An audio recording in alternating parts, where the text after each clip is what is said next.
Hidden among the ranches and rolling hills in the northern part of Denton County, Texas, the remains of more than 400 people lie in an overgrown cemetery. And even though it was abandoned and forgotten a long time ago, a few headstones can still be found.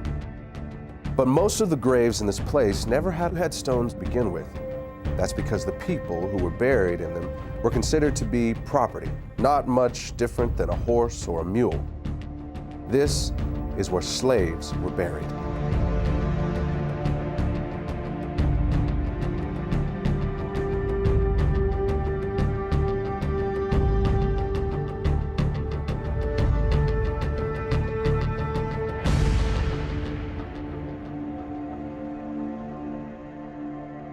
Hello, my name is Marcus Lloyd. And I'm Michelle Renee. We thank you for joining us. If you are African American, you and I will always be connected to the people whose bodies lie in that cemetery. Our ancestors may have worked alongside of them in the same cotton fields. They could have been bought and sold at the same auction houses or had chains hammered around their necks by the same overseer. Some of them may have even been hunted down by the same slave catcher or whipped by the same master. For almost 250 years, our people were held in bondage. And today, this period of history has come to be known by an ancient Swahili word. It's called the Maafa. And it began when the first Africans were shackled to the bottom of a slave ship. But the irony is that it did not end when the slaves were freed. In fact, it hasn't ended yet. And as you're about to see, a hidden racial agenda is keeping the Maafa alive into the 21st century. What shall be done with the 4 million slaves if they are emancipated?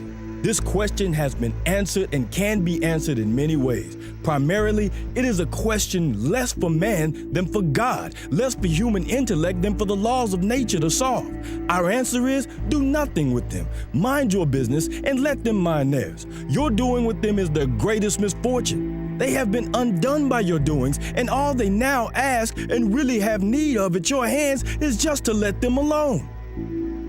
Frederick Douglass, 1862. It is the stupidity of man to think that he can do evil, even some monstrous evil, and it won't have any backlash on himself. But of course, it seldom works that way, and the moment he figures that out, he starts looking for a way to avoid the repercussions of what he's done. This is what happened with slavery.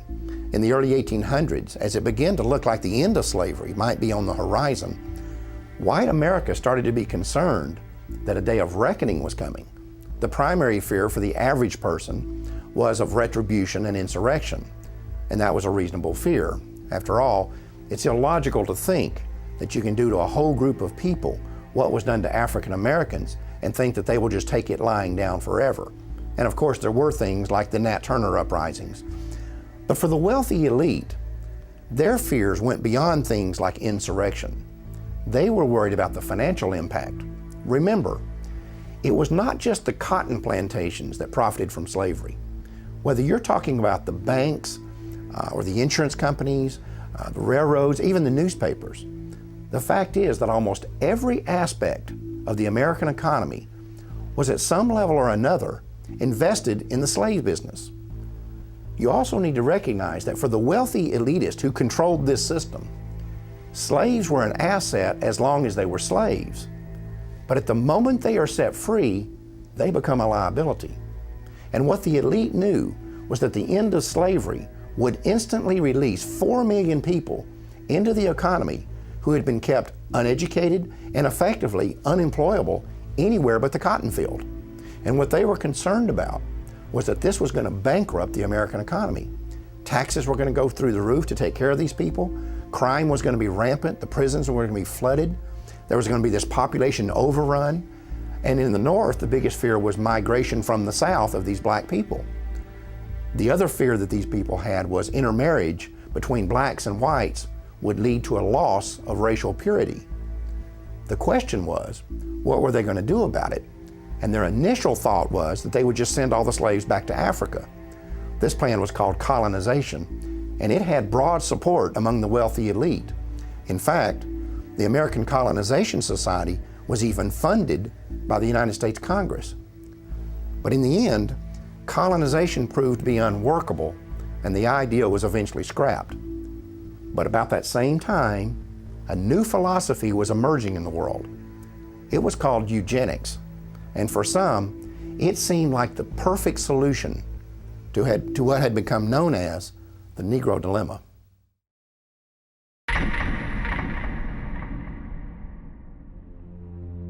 I do not join in the belief that the African is our equal in brain or in heart. And I believe that if we can, in any fair way, possess ourselves of his services, we have an equal right to utilize them to our advantage. Francis Galton, 1857. Francis Galton is known as the father of eugenics. He actually coined the phrase eugenics. So he believed in trying to increase those he felt were superior in stock and decrease those he felt were inferior. Francis Galton came from a very wealthy family, a family that made its wealth from the slave trade. And what a lot of people don't know is that Francis Galton was a cousin to Charles Darwin. Francis Galton took Charles Darwin's philosophies and ideas and thoughts, and he actually put them into practice, and that's what we know today as eugenics. Eugenics and evolution are related in that they both see what they consider to be the highest form of primate, such as the gorilla, as almost indistinguishable from what they consider the lowest form of human, the African and the Aborigine. At some future period, not very distant as measured by centuries, the civilized races of man will almost certainly exterminate and replace the savage races throughout the world. The break between man and his nearest allies will then be wider, for it will intervene between man and a more civilized state, and some ape as low as a baboon instead of as now between the Negro or Australian and the gorilla. Charles Darwin, 1890. Charles Darwin is very well known for writing The Origin of Species in the 1800s. This book gave rise to evolutionary theory. What people don't know is that there was actually a longer original title to this book, and that was On the Origin of Species by Means of Natural Selection, or the Preservation of Favored Races in the Struggle for Life. Now, copies and editions that they made afterwards eliminated that phrase about the favored races. Evidently, they understood then that it was politically incorrect. Some may defend Francis Galton because eventually that he rejected slavery, but they do point out that all of his wealth did derive from the slave trade, but also it needs to be known that he, as well as other eugenists, did not reject slavery until after it had ended, and they could not any longer exploit blacks legally. So at that point, it would have been quite easy for he and his cohorts to reject slavery.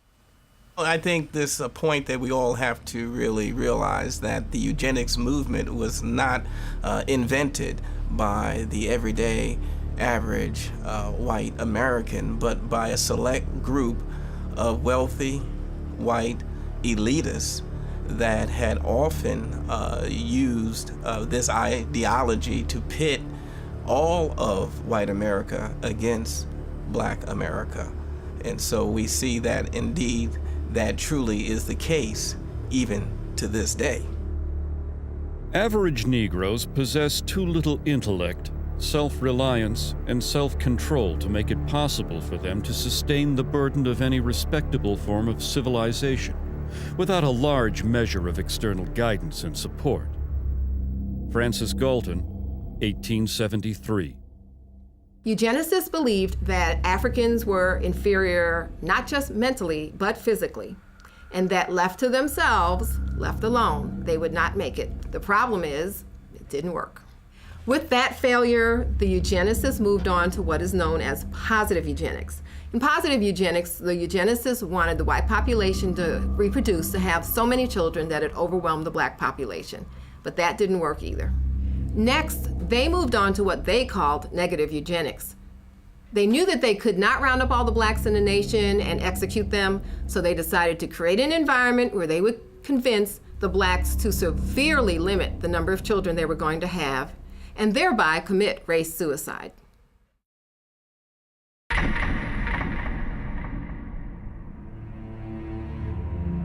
The problem of the socially fit must be treated not as one of color, but as a problem of the spread of feeble-mindedness. Dr. Charles Davenport, 1913, director of the Eugenics Record Office, Cold Spring Harbor, New York, and co-founder of the American Eugenics Society.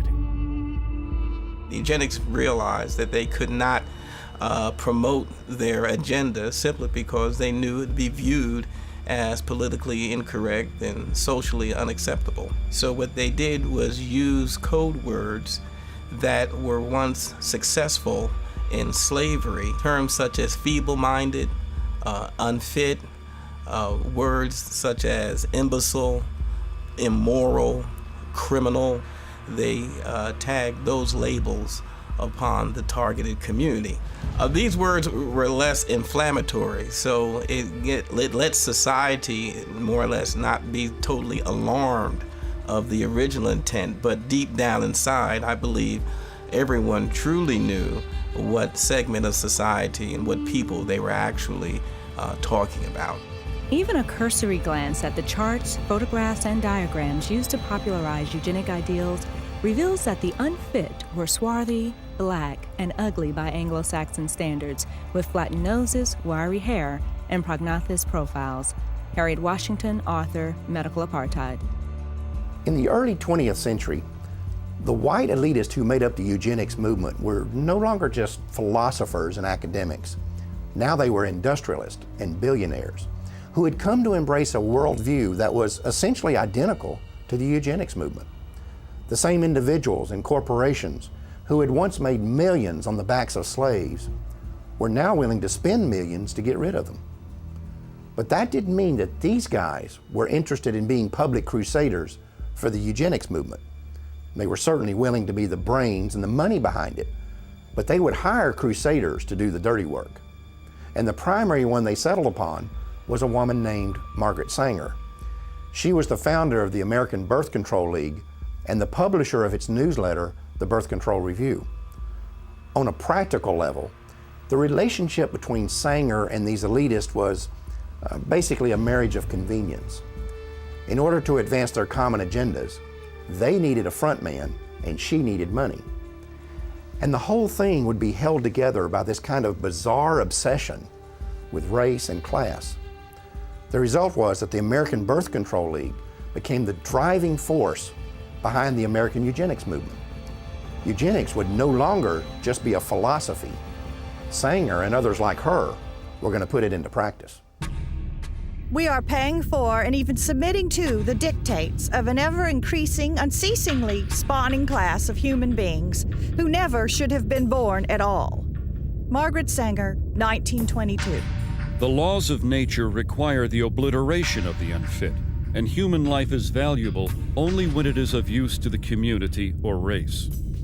Madison Grant, 1916, co-founder, American Eugenics Society. The black man has never been a competitor, but has always been subservient to the white race. And just so long as he remains subservient, his position is secure. And just so soon as he becomes a competitor, his fate is sealed. Dr. Benjamin Hayes, eugenicist, 1905. The American Birth Control League was wise enough to get their program of population control across by using what had worked in the past, the same code words that had established the institution of slavery and that was also used by the early eugenics movement was once again used by the American Birth Control League. The Margaret Sangers of those days did not come out and say they were trying to eliminate black people. What they did say, they were trying to rid society of the feeble-minded. They were trying to rid the society of the criminal. Well, she was successful simply because of her eugenics friends for the past 50 years had put those labels on minorities and African Americans, and therefore society was more or less desensitized. In effect, the code words hid the agenda of Margaret Sanger and the eugenists. At that time, they did shift over to what they call the quality of life. It was a philosophy unquestionably used to target the poor simply because what the quality of life at its core meaning was that poor people really didn't have a reason to live. Only the white, those with status, had any chance of a meaningful or purposeful life. The solution for the poor now was not to eliminate the circumstances that would cause poverty. Their solution now was to eliminate the poor, eliminate the impoverished, and just wipe them off the face of the earth. The practice of birth control among the majority of colored people would probably be more eugenic than among their white compatriots. The dissemination of the information of birth control should have begun with this class, rather than with the upper social and economic classes of white citizens. Walter Turpening, Birth Control Review, 1932. In virtually every community where Negroes dwell, one finds them in fat times and lean alike, contributing a disproportionate number to the roles of the dependents and delinquents. They make excessive demands on the white man's charity and overtax his patients. Newell Sims, Birth Control Review, 1932. Author Madison Grant was a co-founder of the American Eugenics Society and an officer of the New York Zoological Society. In 1906, he had authorized an exhibit at the Bronx Zoo in which a 22-year-old African named Ota Benga was displayed in a cage in the monkey house. Sharing the cage with Benga was an orangutan. When a local clergyman protested the exhibit, he said that it was clearly intended to be a demonstration of Darwin's theory of evolution. Local proponents of Darwinism apparently agreed and labeled the display educational. 10 years after this event, Ota Benga committed suicide.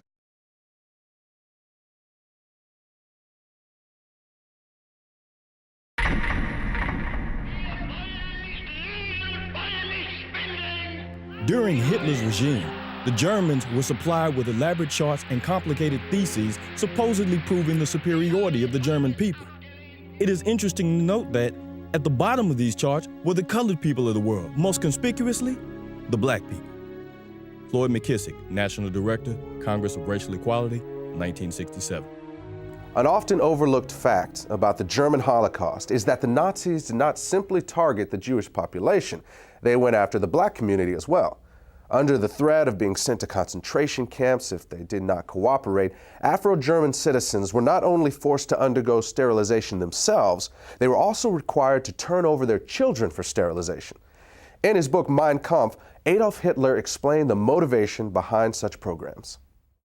The Jews were responsible for bringing Negroes into the Rhineland. It suits the purpose of the cool, calculating Jew who would use this means of introducing a process of bastardization in the very center of the European continent, and, by infecting the white race with the blood of an inferior stock, would destroy the foundations of its independent existence. Adolf Hitler, Mein Kampf. The Nazi attitude toward blacks was clearly defined in a 1944 book by Robert Ley, who was the head of the German Labor Front. Ley characterized the Jewish race as a disease-riddled parasite that had been created by unnatural inbreeding between white men and the racially inferior Negro.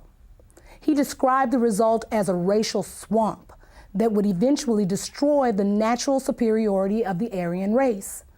Another Nazi publication described blacks as African brutes who had not been tamed even by centuries of slavery.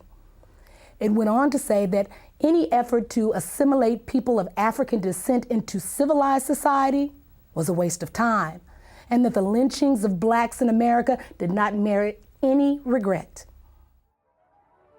Since World War II, it has been well documented that Adolf Hitler was profoundly influenced by the American eugenics movement, and that many of his government's racial policies were actually developed from the writings of American eugenicists, like Madison Grant and Harry Laughlin. In fact, Hitler referred to Grant's book, The Passing of the Great Race, as his Bible. Meanwhile, American eugenicists were routinely praising Hitler and holding up the Nazi eugenics program as a model for the United States to copy. The leader of the German nation, Adolf Hitler, has been able to construct a comprehensive racial policy of population development and improvement. The difference between the Jew and the Aryan is as unsurmountable as that between black and white. Germany has set a pattern which other nations must follow. Dr. Clarence Gordon Campbell, 1935, President, Eugenics Research Association, New York.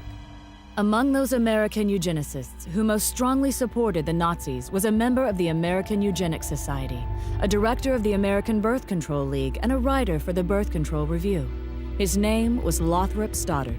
As an avowed racist, Stoddard was the author of a book called The Rising Tide of Color Against White World Supremacy, which was widely promoted by the Ku Klux Klan. In another book, The Dragon and the Cross, Stoddard was identified as the exalted Cyclops of the Massachusetts chapter of the Klan. Non-white races must be excluded from America. The red and black races, if left to themselves, revert to a savage or semi-savage state in a short time. Lothrop Stoddard, Director, American Birth Control League. On the 19th of December, 1939, during a 4-month stay in Germany, Stoddard was given a personal meeting with both Adolf Hitler and the man who would eventually be in charge of the Nazi Holocaust, SS leader Heinrich Himmler. Later, when a course on race was introduced at Halle University in Germany, its instructor stated that it would be modeled on the philosophies of American eugenicists, including Lothrop Stoddard. Eventually, Stoddard's racial views would even be featured in Nazi school textbooks. The white race divides into 3 main subspecies: the Nordics, the Alpines, and the Mediterraneans. All 3 are good stocks, ranking in genetic worth well above the various colored races. Lothrop Stoddard, Director, American Birth Control League. To eliminate blacks from Germany, one of the people Hitler called on was a eugenicist who had once written that blacks are an inferior race of savages who should only be allowed to survive as long as they are of use to the Aryan race.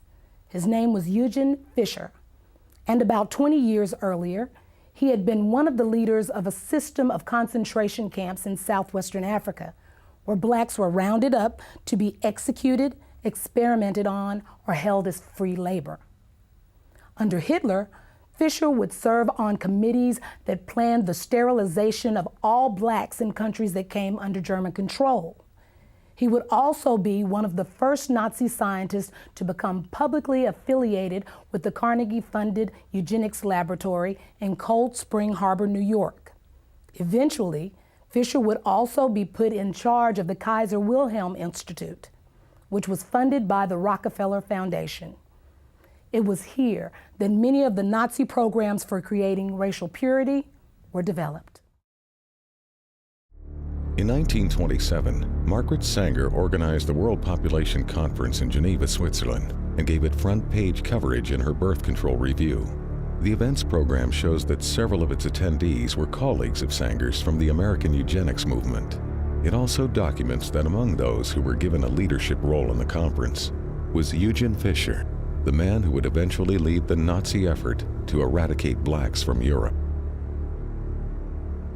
Another American eugenicist with Nazi connections was Harry Laughlin. Now, he was an official with both the American Eugenics Society and the American Birth Control League, and in 1928 his plan for using forced sterilization to eliminate those who might produce what he called degenerate offspring was published in the Birth Control Review. In 1936, Laughlin led an effort to distribute the English language version of a Nazi eugenics film to audiences in the northeastern part of the United States. He had acquired the rights to the film from the Race Policy Office of the Nazi Party and, with the help of 2 other American eugenics organizations, had mailed literature to biology teachers at 3,000 U.S. high schools, urging them to show it in their classrooms. Later that year, Laughlin was praised in a Nazi newspaper and awarded an honorary degree from the University of Heidelberg for his contributions to the Nazi eugenics effort. In the 1930s, a German psychiatrist named Ernst Rudin was named president of the International Federation of Eugenics in Cold Spring Harbor, New York, which was funded by the Carnegie Corporation. And in 1933, his call for racial purity was published in the Birth Control Review.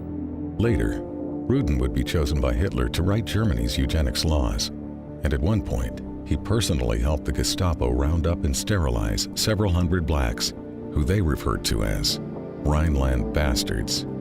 After the war, Rudin would be identified as one of the architects of the barbaric medical experiments that the Nazis carried out in their concentration camps. It may be possible that Hitler actually got the idea for concentration camps while studying the American eugenics movement. In 1919, the state of Indiana had allocated $300,000 to create a work colony in the city of Butlerville, where those who were labeled feeble-minded would be incarcerated. Then in 1932, Margaret Sanger called for the United States government to set aside farms and open spaces where certain groups of people would be segregated from the rest of society. She proposed that, among others, the illiterate, the unemployed, and the poor should be forcibly kept in these areas until they developed what she called better moral conduct. It was later discovered that under the Indiana program, the state was allowed to label someone feeble-minded if they were poor or did not do well in school, or if the state considered them to be shiftless or have insufficient moral judgment. But it's important to understand that this Indiana campaign was not unlike those in other states. For example, a eugenics project conducted in Massachusetts during the late 1920s proposed sterilization for young girls who were diagnosed as defective, which could include being unwed and pregnant, financially poor, or if the state labeled them socially undesirable. In addition, boys as young as 14 could be castrated for showing signs of kleptomania or for exhibiting what was described as solitary behavior. In a single incident during 1935, the Nazis sterilized the children of over 600 German women because it was reported that those children had been fathered by black men. When news of this reached the United States, a member of the American Eugenics Society named Walter Ashby Plecker wrote a letter to the German Bureau of Human Betterment and Eugenics, praising them for the action and expressing his hope that not one child had been missed. 10 years earlier, Plecker had written that the black population was the greatest problem and most destructive force which confronts the white race and American civilization.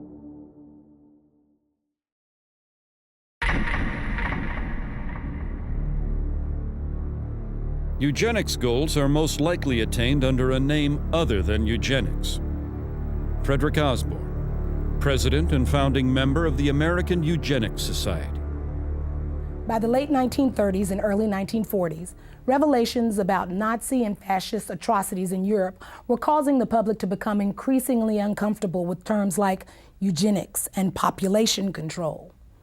This alarmed the leaders of the American Birth Control League, who were aware that this shifting attitude could impact both their ability to implement their racial agenda and their ability to raise funds.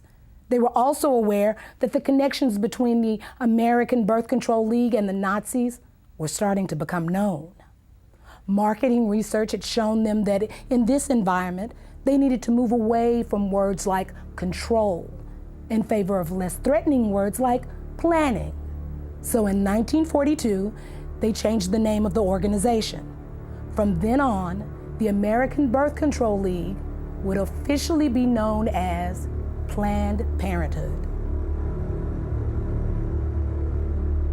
The important thing to understand here is that this name change did not change the organization's agenda. The same people were still in control, they were still obsessed with race, and they were still dedicated to eugenics.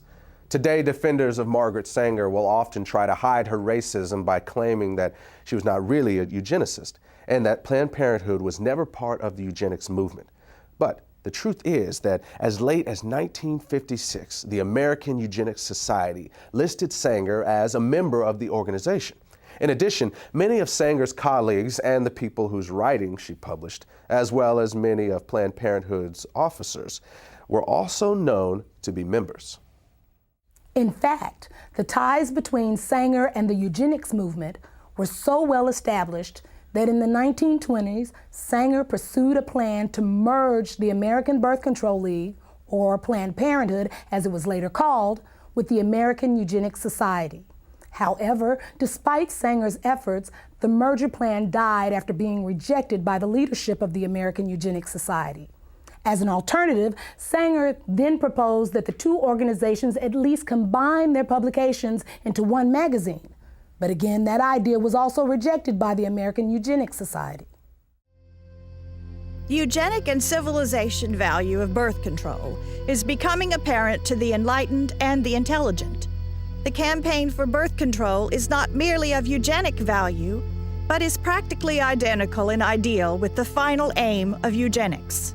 Margaret Sanger, 1921. In her autobiography, Margaret Sanger wrote about a speech she gave in 1926 at a Ku Klux Klan rally in Silver Lake, New Jersey. The Planned Parenthood founder bragged about the fact that afterward, she was invited by 12 other Klan chapters to speak at their events. At about the same time the American Birth Control League was changing its name to Planned Parenthood, a lot of books and reports began coming out that attempted to put a happy face on eugenics, and many of them were written by people that were associated with Planned Parenthood. The strategy here was obvious. Since the Nazis had turned eugenics into a four-letter word, the American eugenics movement decided it was time to lay low. So most of their writings during this time period downplayed the role of eugenics and couched their agenda in terms of helping the African American. Perhaps the best example of this is a 1,500-page book by eugenicist Gunnar Myrdal called An American Dilemma, The Negro Problem in Modern Democracy. Interestingly, this book was not the result of some mom-and-pop operation. Myrdal had 75 assistants working on this project whose salaries were being paid for by the Carnegie Corporation, and Carnegie had been a major player in the eugenics movement for many years. Gunnar Myrdal and his wife Alva were both involved in eugenics. They were funded by both the Rockefeller Foundation and the Carnegie Corporation. They were also closely linked to a Swedish eugenics program which forcibly sterilized 66,000 people. When you read Chapter 7 of this book, it becomes undeniable that this is a blueprint for the modern eugenics movement that we still see in the United States today.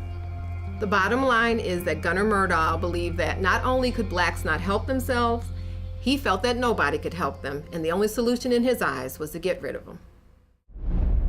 Commonly, it is considered a great misfortune for America that Negro slaves were ever imported. The presence of Negroes in America today is usually considered a plight of the nation. Chapter 7, page 167. All white Americans agree that if the Negro is to be eliminated, he must be eliminated slowly, so as not to hurt any living individual Negroes. Chapter 7, page 168. The only way possible of decreasing Negro population is by means of controlling fertility. Chapter 7, page 170. Birth control facilities could be extended relatively more to Negroes than to whites, since Negroes are more concentrated in the lower income and education classes. Chapter 7, page 176. One thing I find very revealing about Chapter 7 is the first paragraph. Myrdal uses U.S. Census Bureau figures to show that between 1790 and 1940, the black population in the United States increased 17 times. At the same time, those Census Bureau figures show that the white population increased 37 times. However, neither Myrdal nor any other eugenicist wrote anything about what to do about that part of the population that was increasing twice as fast as the black population. Gunnar Myrdal's book on how to resolve what he called the Negro Problem was published in 1944 by Harper & Brothers of New York. 4 years earlier, the same company, which is today known as HarperCollins, had also published a book by one of the founding members of the American Eugenics Society. At the time that Harper & Brothers published these books, its president was a man named Cass Canfield, who would later become the national president of Planned Parenthood.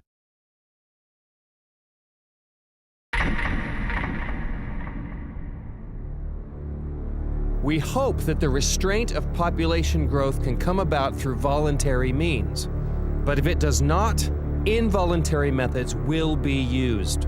Dr. Donald Minkler, 1972. Donald Minkler was the president of the American Association of Planned Parenthood Physicians and a member of the board of directors of Planned Parenthood Federation of America. Like many of those in the eugenics movement, he understood that their plans would not always be voluntarily adopted, and that the use of governmental coercion or even force might one day be necessary. The idea of forced eugenics was not something that suddenly developed in the 1970s.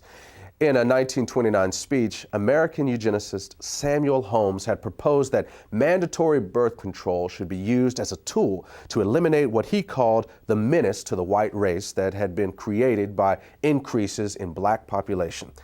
His solution was to have a quota system in which the right to have a child would be controlled by the government and determined by race.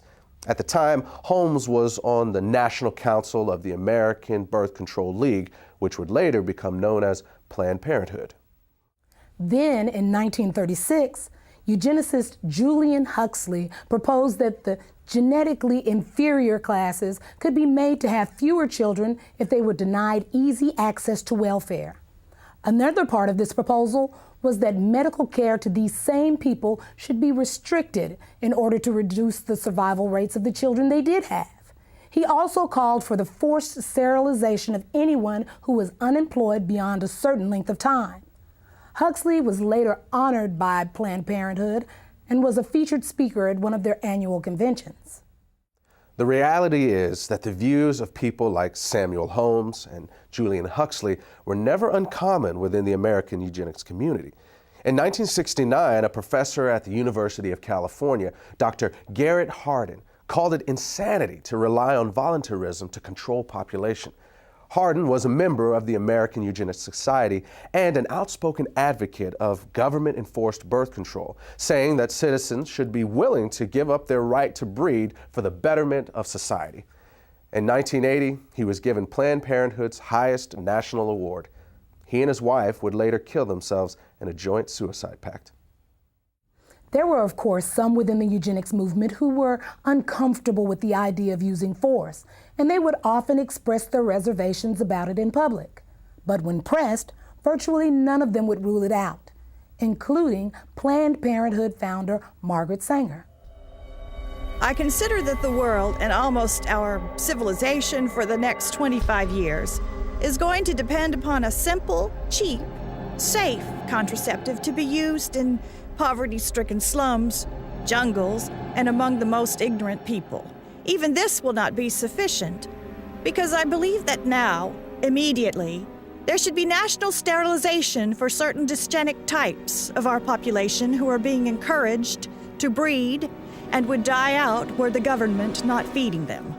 Margaret Sanger, 1950. This was written by Sanger in a personal letter to Catherine Dexter McCormick. McCormick was an heir to the international harvester fortune and would later use part of her immense wealth to fund the development of the birth control pill. In 1966, an example of the coercive power of state eugenics laws was seen in Maryland when 3 young mothers applied for welfare benefits. All 3 were arrested for child neglect, even though the authorities never claimed to have any evidence of abuse or neglect. Instead, the women were held under a state law which stated that simply being unmarried and pregnant was child neglect.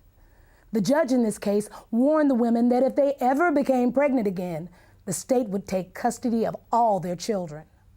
Officials in Prince George's County, where the arrest took place, stated that welfare recipients could avoid being prosecuted under this law by submitting to state-sponsored birth control education.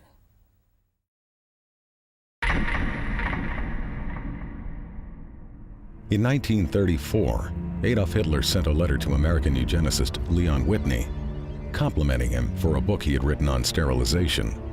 Whitney was the former executive secretary of the American Eugenics Society and a colleague of Margaret Sanger's. Sanger also published his writings in the Birth Control Review. In the book that Hitler was praising, Whitney had written that America could eliminate what he called the slum elements of society by sterilizing the lowest 25% of its population. He claimed this was necessary because such people are too stupid to understand or practice even simple methods of contraception. Besides, he said, the country would hardly miss them. One of the people he was talking about was named Elaine Riddick. At the age of 13, I became pregnant. I was raped by a guy that lived across the street from me. He snatched me off the street and molested me and threatened my life and said if I ever told anyone that he would kill me. When they was delivering my son, they sterilized me at the same time.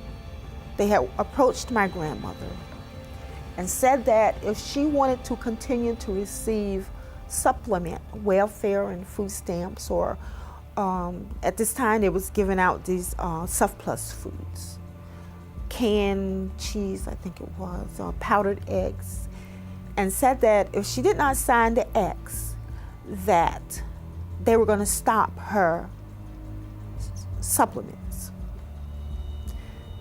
Mind you, my grandmother was illiterate. She had never, ever gone to school. She didn't understand what it was. So she signed the X, and they did this to me. I did not find out that they had sterilized me until I was 19 years old. I asked the state of North Carolina why they did this to me, and they said that because I was feeble-minded, that I would not be able to take care of myself, I would not be able to tie my shoes, that I was just incompetent. The state of North Carolina also said that I had never performed, at the age of 13, I had never performed a day's work in my life. They couldn't get me to do anything. But at the age of 13, I mean, should I not have been in school? They were saying that feeble-mindedness is hereditary. So they sterilized me so I would not produce my kind. Mind you, I am not illiterate, nor am I feeble-minded. I never went into high school, but yet I still acquired a college degree. They also justified that my child or my children would be feeble-minded.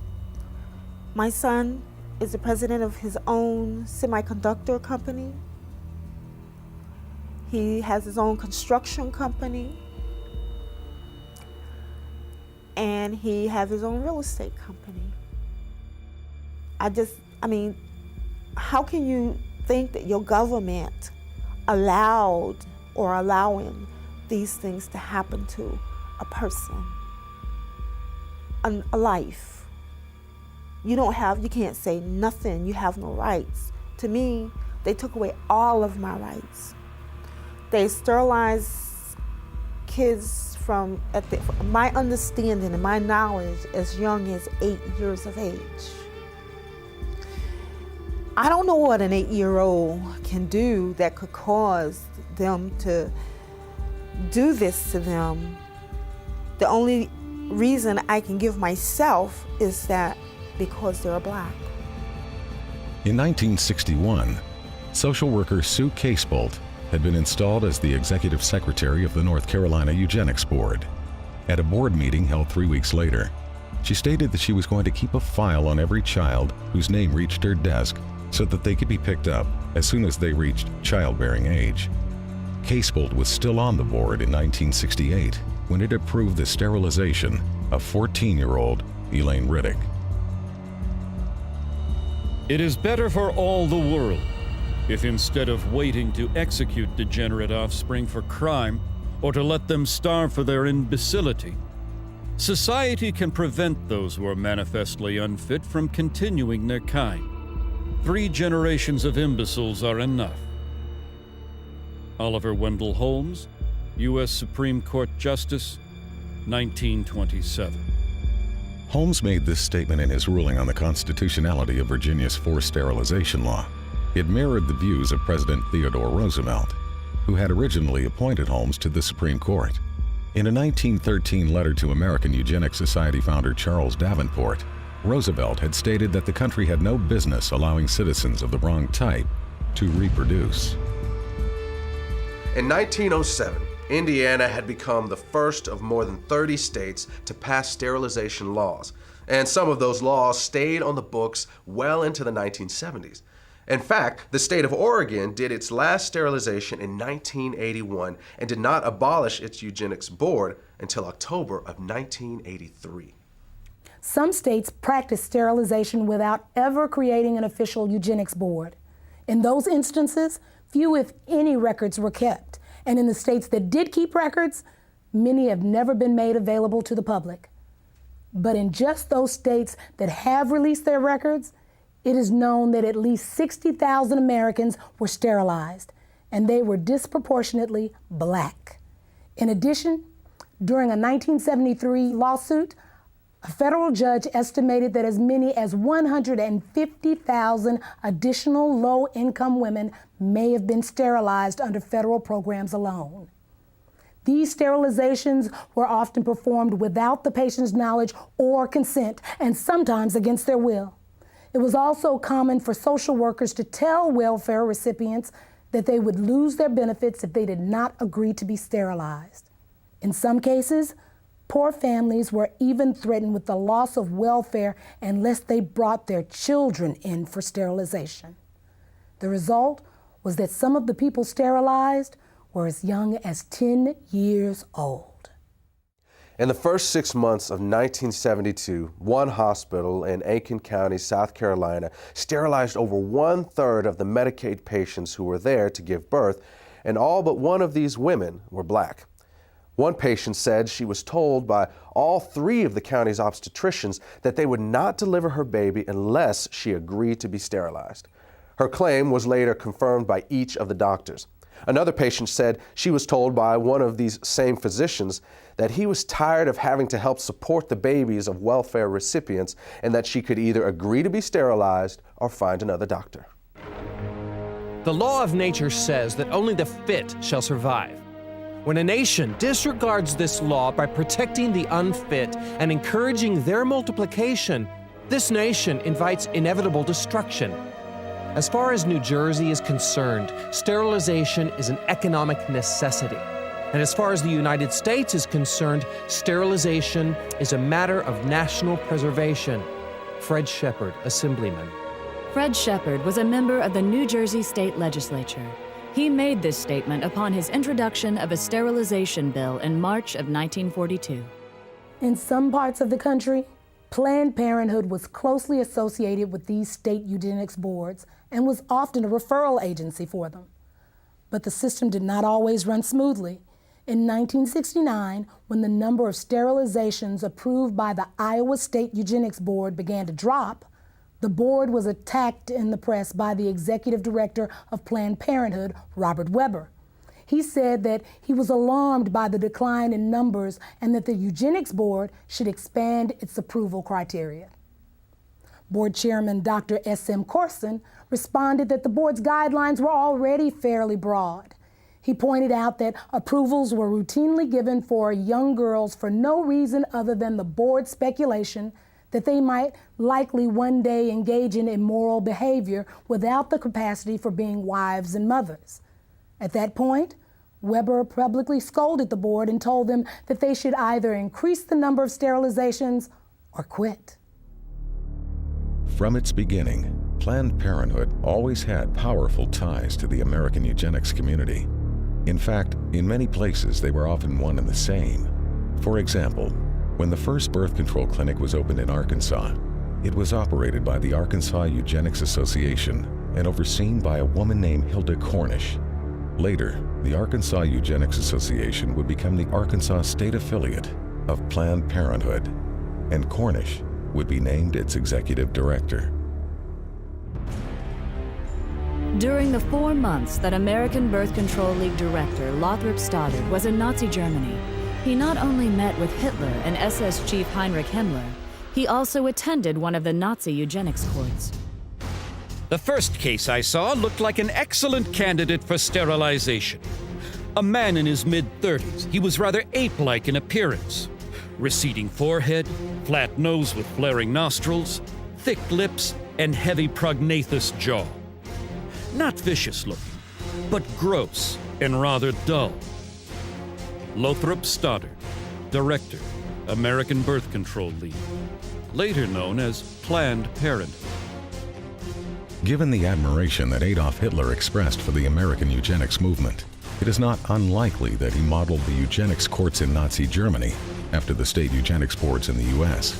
In both countries, feeble-mindedness was routinely used as a catch-all justification for sterilization, and the diagnosis of feeble-mindedness was almost always left up to the judgment of the person advocating the sterilization. First, the white man tells me to sit in the back of the bus. Now it looks like he wants me to sleep under the bed. Back in the days of slavery, black folks couldn't grow kids fast enough for white folks to harvest. Now that we got a little taste of power, white folks wants to call a moratorium on having babies. Comedian Dick Gregory, Ebony Magazine, 1971. By the 1960s, the American eugenics movement had been reasonably successful in getting sterilization laws and prohibitions against interracial marriage passed. They also had some success in getting states to mandate sterilization for those convicted of even non-sexual crimes, and some states began to require sterilization as a condition for receiving welfare or health care. Meanwhile, another state proposed jail time for anyone who had a child out of wedlock unless they agreed to be sterilized, and at least one state requires sterilization as a condition of being released from custody. But these laws were not producing the results Planned Parenthood and others in the eugenics movement wanted. They also began to fear that federal courts were going to eventually rule that these kinds of measures were unconstitutional. At about the same time, however, something new was being introduced to American society. It was called the birth control pill, and the eugenics movement quickly saw it as the perfect solution for controlling the population of people they had always seen as oversexed, unsophisticated, and lazy. But what they would eventually discover is that while the pill was enthusiastically embraced by whites, it was generally rejected by blacks, despite the fact that Planned Parenthood focused its marketing on the African American community and located the vast majority of its facilities in black neighborhoods. What Planned Parenthood and the rest of the eugenics movement did not count on was that many blacks did not want to reduce their numbers. In fact, they saw high birth rates as the most effective way to increase their power in the American political system. The other reality was that an increasing number of African Americans were becoming suspicious that a hidden agenda was behind the birth control revolution. Even those who once supported the idea of population control were beginning to sense that it actually meant black population control. This feeling was evident in June of 1970 when the Black Caucus walked out of the first National Congress on Optimum Population and Environment being held in Chicago. Felton Alexander of the National Urban League and the chairman of the Black Caucus said the action was taken because of clear and unmistakable evidence that the purpose of the conference was to legitimize the extermination of the black population. By this time, many other civil rights advocates were beginning to see the same thing. Contraceptives will become a form of drug warfare against the helpless in this nation. Jesse Jackson, 1971. There is a campaign to bombard the poor with pills and potions. If this movement continues, we soon may be accused of fighting poverty by eliminating the poor and overcoming hunger by removing the hungry. New York Congressman Hugh Carey, 1966. Under the cover of an alleged campaign to alleviate poverty, white supremacist Americans and their dupes are pushing an all-out drive to put rigid birth control measures into every black home. No such drive exists within the white American world. Black Unity Party, 1968.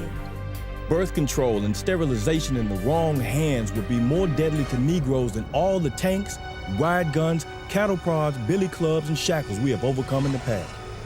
Dr. Leroy Swift, obstetrician, gynecologist, 1968.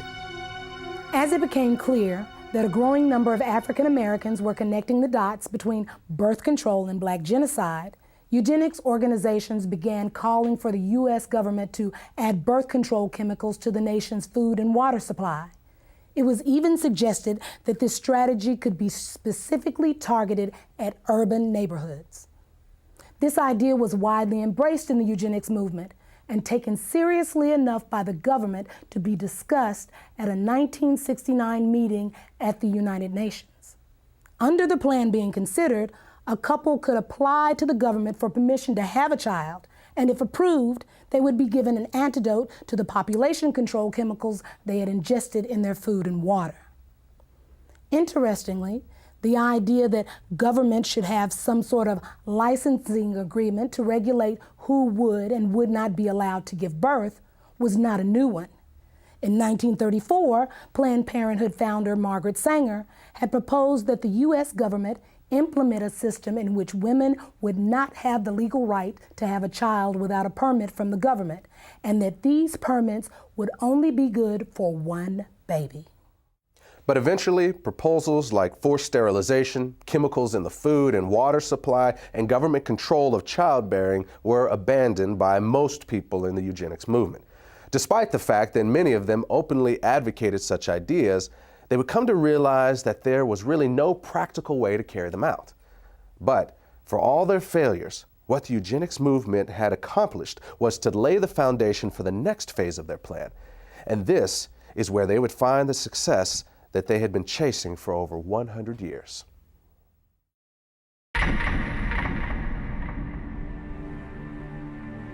What would you say is now the #1 cause of death in the African American community?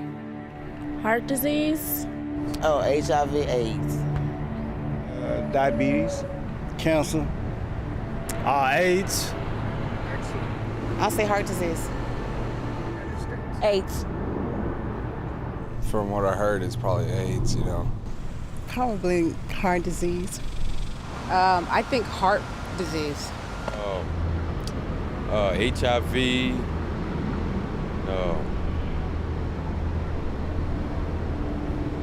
Gang violence. What if I told you the real answer was abortion?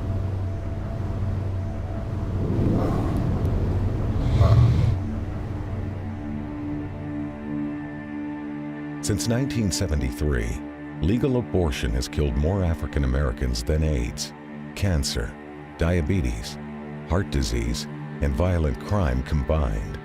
Every week, more blacks die in American abortion clinics than were killed in the entire Vietnam War. And the largest chain of abortion clinics in the United States is operated by Planned Parenthood.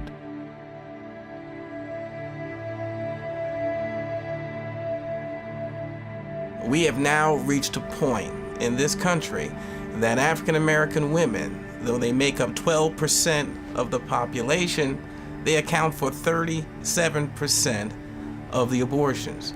An African American baby is almost 5 times more likely to be aborted than a white child. The abortion industry at this point kills as many African American people every 4 days as the Klan killed in 150 years. And you can truly say the most dangerous place for an African American to be is in the womb of their African American mother. All across America, you can stand outside of the abortion clinics and see a steady stream of black women coming in and out. But somewhere along the way, we got the idea that this is a white issue or a conservative issue or a Republican issue, and therefore, it's not an issue that we have to be concerned about. This same attitude has allowed Planned Parenthood and other members of the abortion industry to carry out this genocide right under our very noses. Right now, in America, about half of our babies are being killed in the womb. And in certain parts of America, more of our babies are being aborted than are being born. When 17,000 aborted babies were found in a dumpster outside of a pathology laboratory in Los Angeles, California, some 12 to 15,000 were observed to be Black. Irma Clardy Craven, Chairman, Minneapolis Commission on Human Rights and Secretary of the Urban League. To understand what the agenda was behind the legalization of abortion, all you need to do is look at the statistics from the U.S. government. Studies from the CDC show that prior to the legalization of abortion, approximately 80% of all illegal abortions were done on white women. One study in New York even found that white women had 5 times as many abortions as Black women. But at the moment abortion became legal, that began to reverse. And that's why the legalization of abortion was so crucial for the eugenics movement. Legalization created the ability to market abortion in the Black community. And from a eugenics standpoint, that changed everything. These people cannot have it both ways. First, they say that birth control will reduce the number of abortions. Then they flood our neighborhoods with birth control clinics. And what's the result? Our abortion rate skyrockets. So either they lied about the fact that birth control would reduce abortions in our neighborhoods, or this is the results and the purpose they wanted from the beginning. At this point, I truly have the tendency to believe the latter. In 1973, the year abortion was legalized nationwide, Dr. Christopher Tietze produced a study on abortion demographics at the request of the Population Council, a New York-based eugenics organization. In this report, Tietze confirmed previous research showing that when abortion is illegal, the abortion rate is much higher for white women than for Black women, but that this completely reverses whenever abortion is legalized. At the time he published these findings, Tietze was a consultant to both Planned Parenthood and the National Abortion Federation.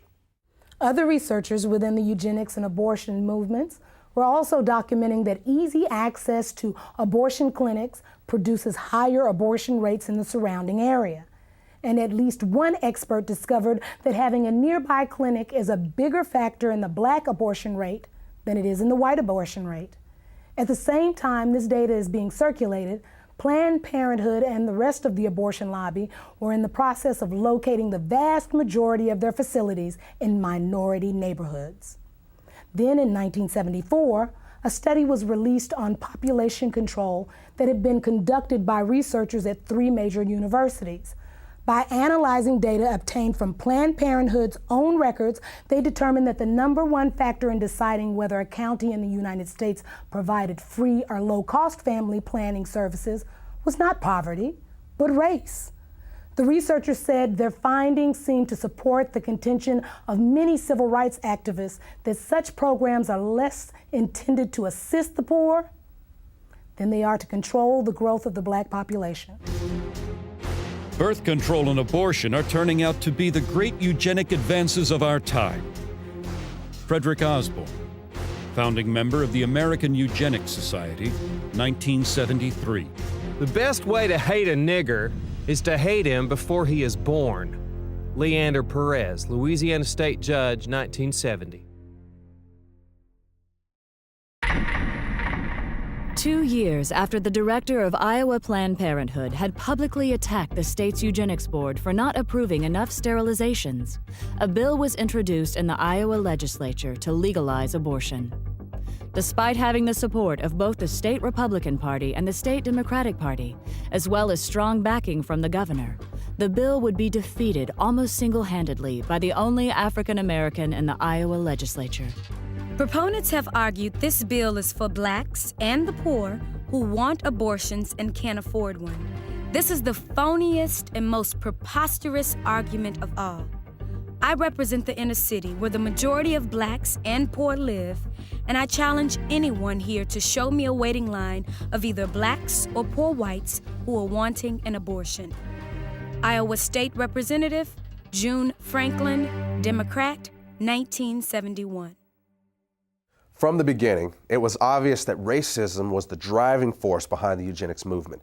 While it was true that from time to time these elitist and social engineers would toss a few lower-class whites in among the feeble-minded and worthless who should be bred out of society, it was also true that they never seemed to include blacks among the best and the brightest who should be bred in.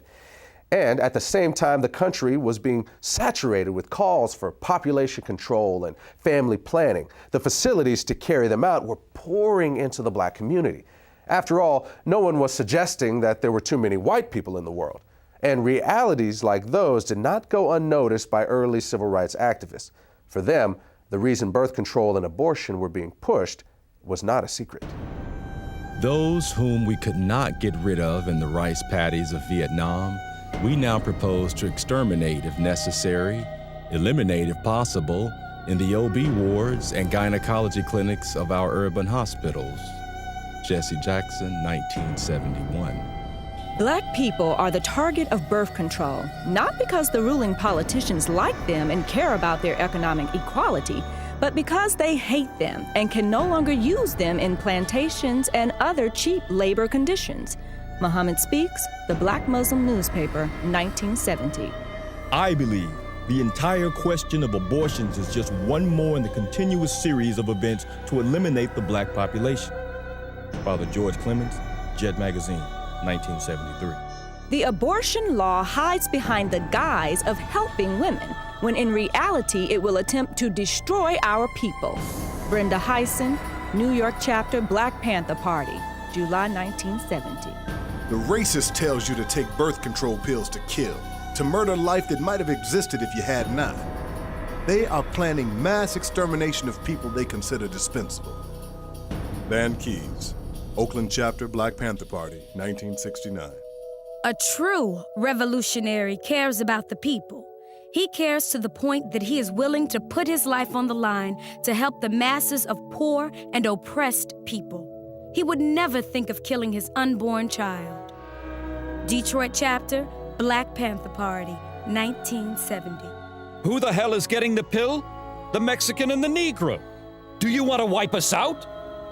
Cesar Chavez, 1967. On the day after the assassination of Dr. Martin Luther King, a memorial service was held at Howard University in Washington, D.C.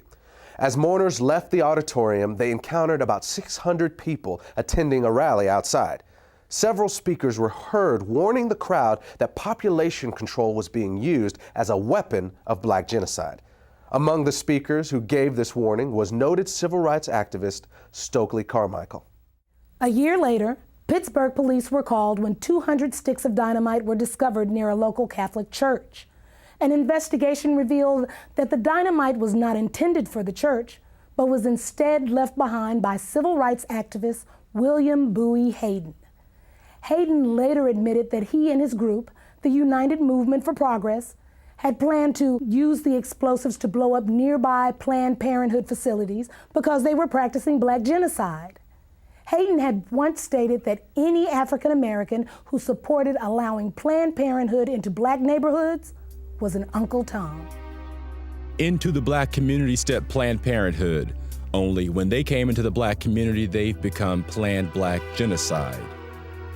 William Bowie Hayden, civil rights activist, 1971. Among those associated with Hayden was an African-American physician named Dr. Charles Greenlee. Greenlee had been a staunch supporter of Planned Parenthood, but became suspicious of the organization after noticing that black neighborhoods in his city were, as he described it, saturated with Planned Parenthood facilities, while nearby white neighborhoods that were just as poor did not have a single one. In an article published by the Black Muslim newspaper Muhammad Speaks, Greenlee said he had also discovered that deceptive materials were being circulated in the ghettos and delivered to the homes of black women, warning them that welfare recipients who had additional children would lose their public assistance. Greenlee knew that wasn't true and concluded that Planned Parenthood was pushing a hidden agenda. It was then he severed his ties to the organization and started working against it. The idea is to make less niggas so they won't have to build houses for them. If we keep producing, they're either gonna have to kill us or grant us full citizenship. Dr. Charles Greenlee, civil rights activist, 1968. It is strange that they chose to start talking about population control at the same time that black people in America and people of color around the world are demanding their rightful place as human citizens and their rightful share of the material wealth in the world. Jesse Jackson, 1977.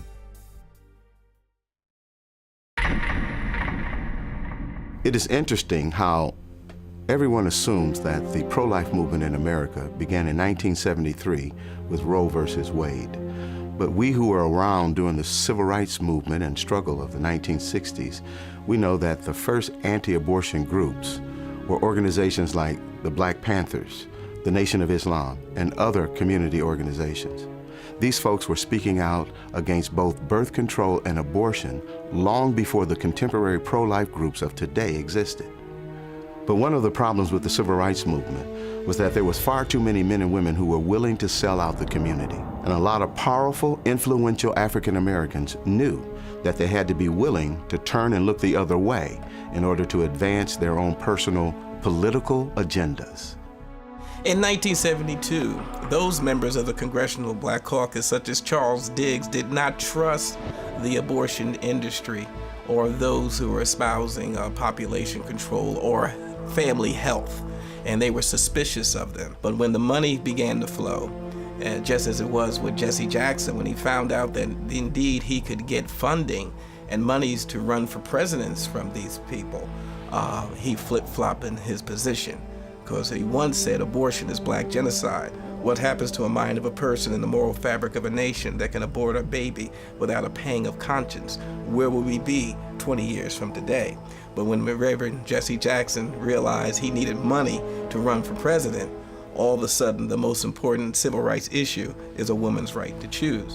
In 1975, Jesse Jackson called for the ban of abortion through a constitutional amendment. And in an interview in Jet magazine, he referred to abortion as genocide. But Jesse Jackson, on the other hand, wanted to become president.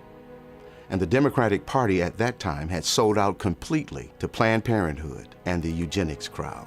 And Jesse Jackson went along to get along. And don't ever think that he was the only one. The unfortunate thing we face, whether we're talking about individuals or organization, there's never been a shortage of black leaders who are willing to sell us down the river if it's enough money and political power in it for them. I've been grappling with the fact that the NAACP is in bed with the very organization that has brought black genocide to our community. Dr. Alveda King, the niece of Dr. Martin Luther King, has tried on at least 3 occasions to bring to this organization's attention the black genocidal plot of people like Margaret Sanger and Planned Parenthood to exterminate the black community. And the stonewalling has been astounding. Alveda King literally has gone to the street along with myself to say to the NAACP, please deal with this issue of black genocide. The NAACP has responded by hiding and trying to prevent their convention goers to hear about black genocide. They've even gone to the extent of using buses to block our demonstration about black genocide in front of Cobo Hall where their convention was going on. They have literally put black paper across their windows so that the convention goers at the NAACP convention could not see the demonstration going outside that included Alveda King. There is definitely a conspiratorial plot being hatched and has been hatched by the NAACP to keep from their people the fact that they are co-conspirators in the genocide of their own people. When you look at the number of African Americans who portrayed us over the years, it's not always clear whether they are uninformed or just out-and-out traitors. When we see pro-choice politicians defending abortion on television, do they really understand the implications of abortion and that it is certainly used for black genocide? Reverend Benjamin Hooks, one of the former presidents of the NAACP, once personally told me that the NAACP would not bring this subject to the floor because they believed it would tear up the NAACP. Even the media has conspired with the NAACP to keep this issue from the attention of the black community community and the public at large. I have seen the news media literally hide their trucks so that they would not be in a position to have to cover the demonstrations in front of Cobo Hall, only to bring them out after the demonstrators had left. This is an outrage that the black community is having the life of its babies destroyed, and the NAACP and the media are knowingly conspiring to keep this information from the public. This is an outrage, and it should be dealt with by every fair-minded American. The civil rights elite has forgotten the lives of unborn black children and has joined those who choose to kill them. Unbelievable! They have forgotten that in the past, racists snatched black babies from their mother's arms and sold them into slavery. Today they snatch them from their mother's womb and throw them in the garbage.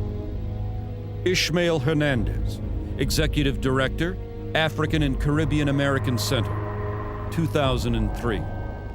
When we look at this issue of civil rights leaders who sell out, even when they clearly know that birth control and abortion are being used for black genocide, we need to understand that by the 1960s, population control, especially black population control, had become almost a religion for America's white power structure.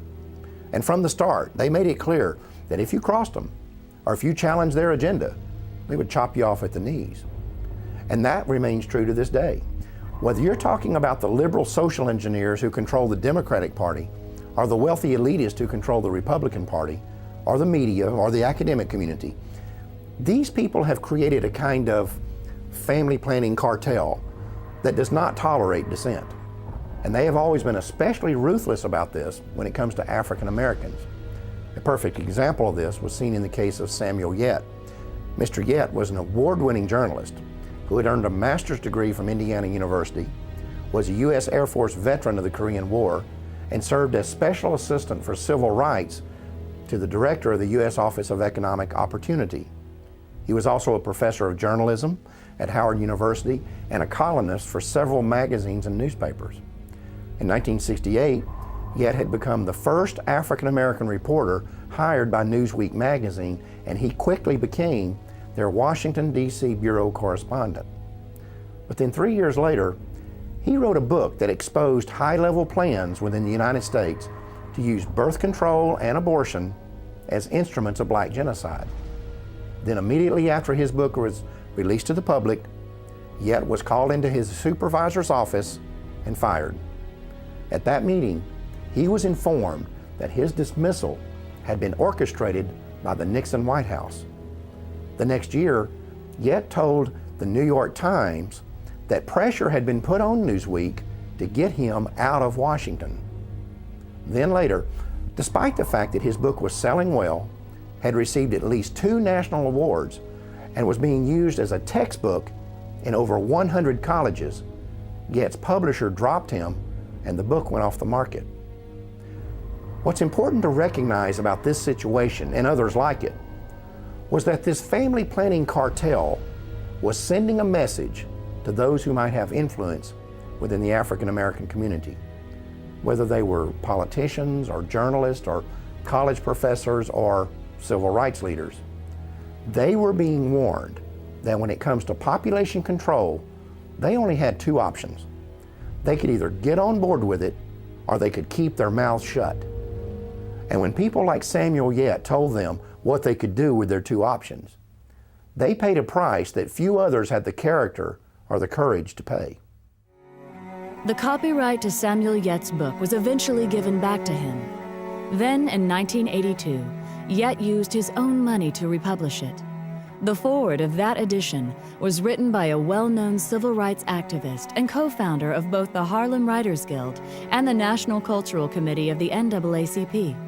His name was John Oliver Killens, and in that foreword, he gave his analysis of the relationship between family planning and the black community. The American ruling class had made a hard decision. Americans of African descent would either accept the miserable lot or die. The venerable Saturday Evening Post issued what might be termed as a white paper in which it warned Black America that they had better understand and accept the fact that absolute freedom and equality were not part of the game plan for them, and that the consequence of non-acceptance would be wholesale genocide. John Oliver Killings, 1982. The minister's work is also important, and also he should be trained, perhaps by the Federation, as to our ideals and the goal that we hope to reach. We do not want word to go out that we want to exterminate the Negro population, and the minister is the man who can straighten out that idea if it ever occurs to any of their more rebellious members. In 1939, Margaret Sanger wrote that in a letter to fellow eugenicist Clarence Gamble regarding the American Birth Control League's Negro Project. Gamble was an heir to the Procter & Gamble fortune and a major financial backer of Sanger's. He also provided funding for other eugenics projects and even gave money directly to the North Carolina Eugenics Board that sterilized Elaine Riddick. In fact, in 1947, he called for the expansion of that state's sterilization program, saying that for every feeble-minded person sterilized, 40 more were polluting and degrading the bloodlines of future generations with their defective genes. Sanger's letter makes it clear that the eugenics movement understood they would need to neutralize the opposition they might get from the church. They also knew that this would be especially crucial within the African American community.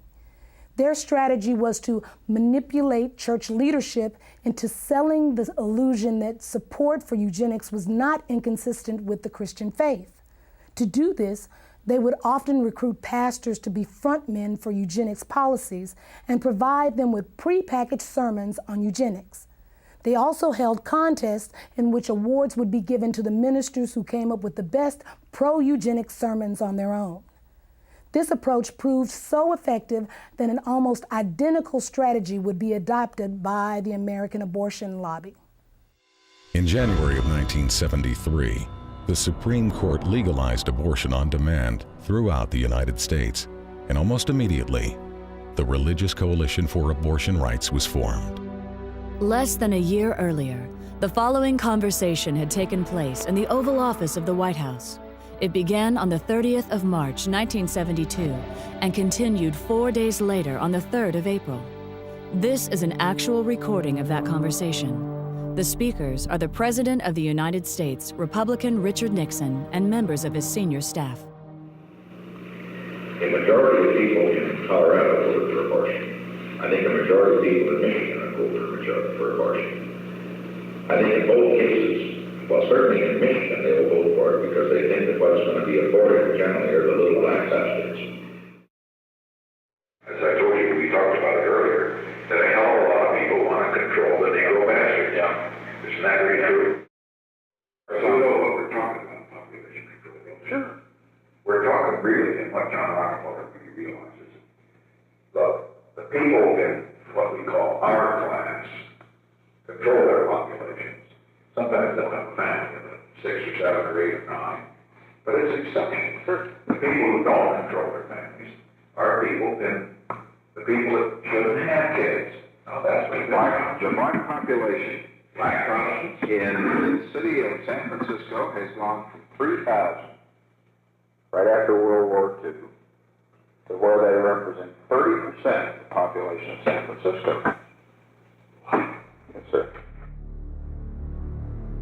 The Religious Coalition for Abortion Rights was originally created with the financial backing of John Rockefeller, and its current president is an African American who was once appointed to the Washington, D.C. City Council by Richard Nixon. In the early 1990s, the organization changed its name and is today known as the Religious Coalition for Reproductive Choice.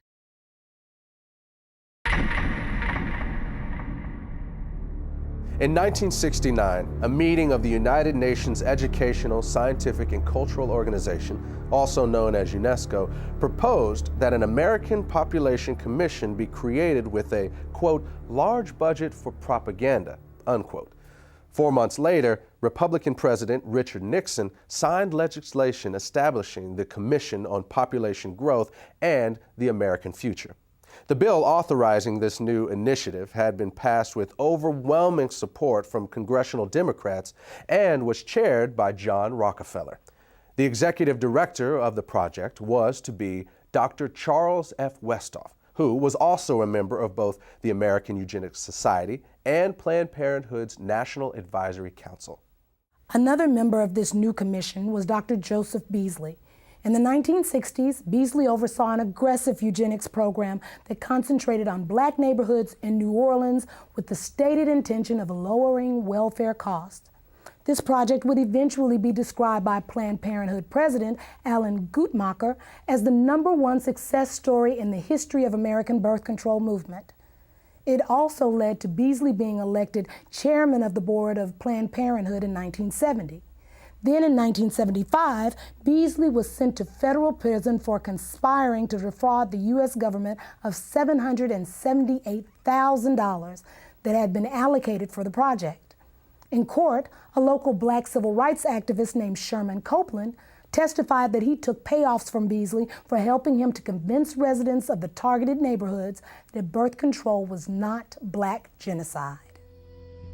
In 1969, William H. Draper was appointed to represent the United States on the United Nations Population Commission.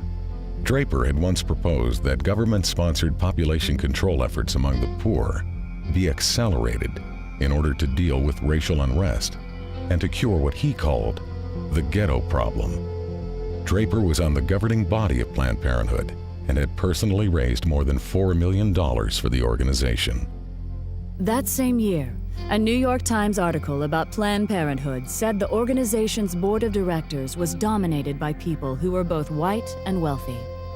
The article went on to quote one of those board members as saying, "What it all comes down to is that we want the poor to stop breeding while we retain our freedom to have large families. It's strictly a class point of view." There's ample evidence that government programs designed for poor black folks emphasize birth control and abortion availability, both measures obviously designed to limit black population. Comedian Dick Gregory, Ebony Magazine, 1971. It takes little imagination to see that the unborn black baby is the real object of many abortionists. Irma Clardy Craven, Chairman, Minneapolis Commission on Human Rights and Secretary of the Urban League. It was not until the mid-60s that blacks began to realize that what was called urban renewal was in fact what one black city planner labeled Negro removal. Roy Ennis, National Director, the Congress of Racial Equality, Ebony Magazine, 1974. To a large and growing number of 1960s civil rights activists, it became obvious that family planning was just a code word for abortion and birth control, and that it was being pushed by the government as a way to avoid putting money into the black community. This conclusion was reinforced by statements like those of Democratic President Lyndon B. Johnson, who in June of 1965 stated that every $5 the government spent on population control was worth more than $100 invested in economic growth. Then, at the urging of Republican Congressman George Bush, Johnson became the first U.S. president to endorse federal funding for birth control. In 1966, he would also accept Planned Parenthood's highest award for his policies, pushing family planning on foreign countries. It was at about this same time that political leaders from both parties began to increase their demands that aid to the poor, whether abroad or within the United States, be tied to birth control. In 1965, former Republican President Dwight Eisenhower complained that the United States was spending money to slow the population growth of responsible families, while at the same time providing financial incentives for ignorant, feeble-minded, and lazy people to have more babies. He said that history would rightly condemn the United States if we didn't link welfare to family planning. At that time, Eisenhower was the co-chairman of a Planned Parenthood fundraising campaign, along with former Democratic President Harry S. Truman. John Ehrlichman, who was an assistant to President Richard Nixon, wrote that Nixon once told him that African Americans could not really benefit from federal programs because they are genetically inferior to whites. Later, Nixon would label birth control a national priority and sign legislation to make it available as a service of the U.S. government. Then, in March of 1972, the Commission on Population Growth and the American Future, which Nixon had created 3 years earlier with the help of congressional Democrats, began calling for the nationwide legalization of abortion. The concept that abortion and birth control could be used to save the government money was well established by this point in history.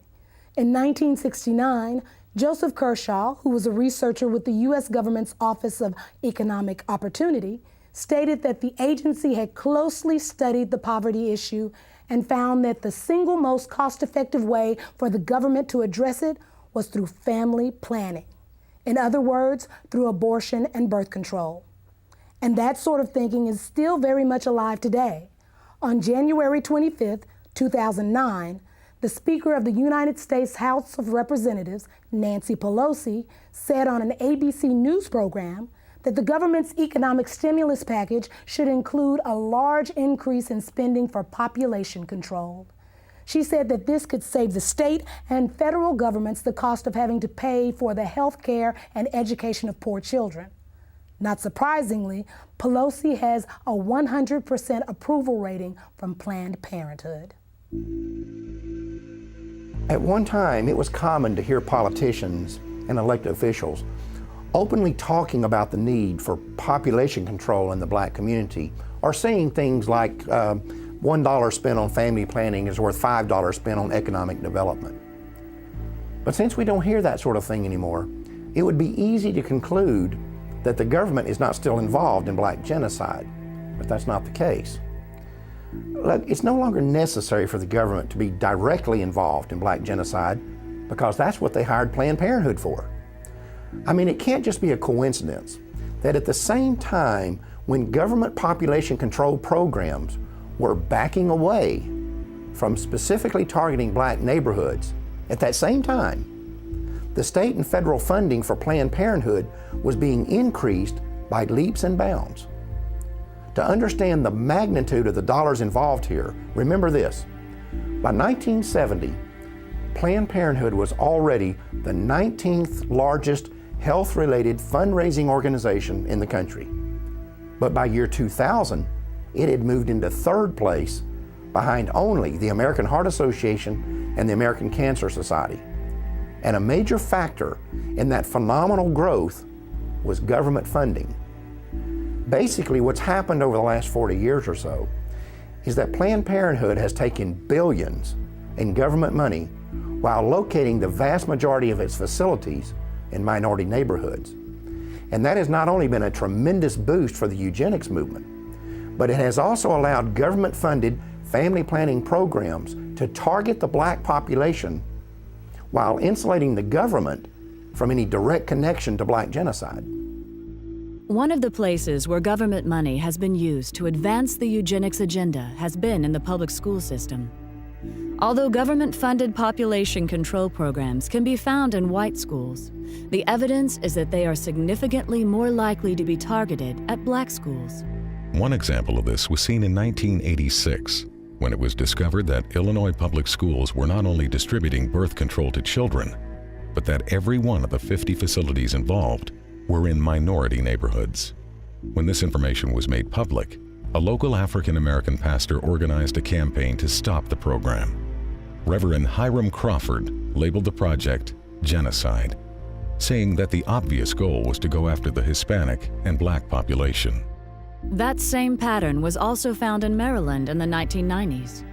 Even though the state's teen pregnancy rate was higher among white students than black students, when the contraceptive device Norplant was introduced, it was selectively marketed to children as young as 13 in predominantly black schools in Baltimore. The result was that of the first 350 girls implanted at a local middle school, 345 were African American. Then, when Norplant was approved for general distribution, of the first 100 schools selected, all 100 were in minority neighborhoods.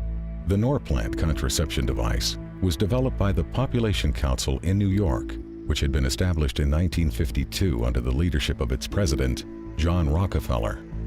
Its next two presidents, Frederick Osborne and Frank Notestein, were both former members of the American Eugenics Society, and Notestein would later serve on the National Advisory Council of Planned Parenthood.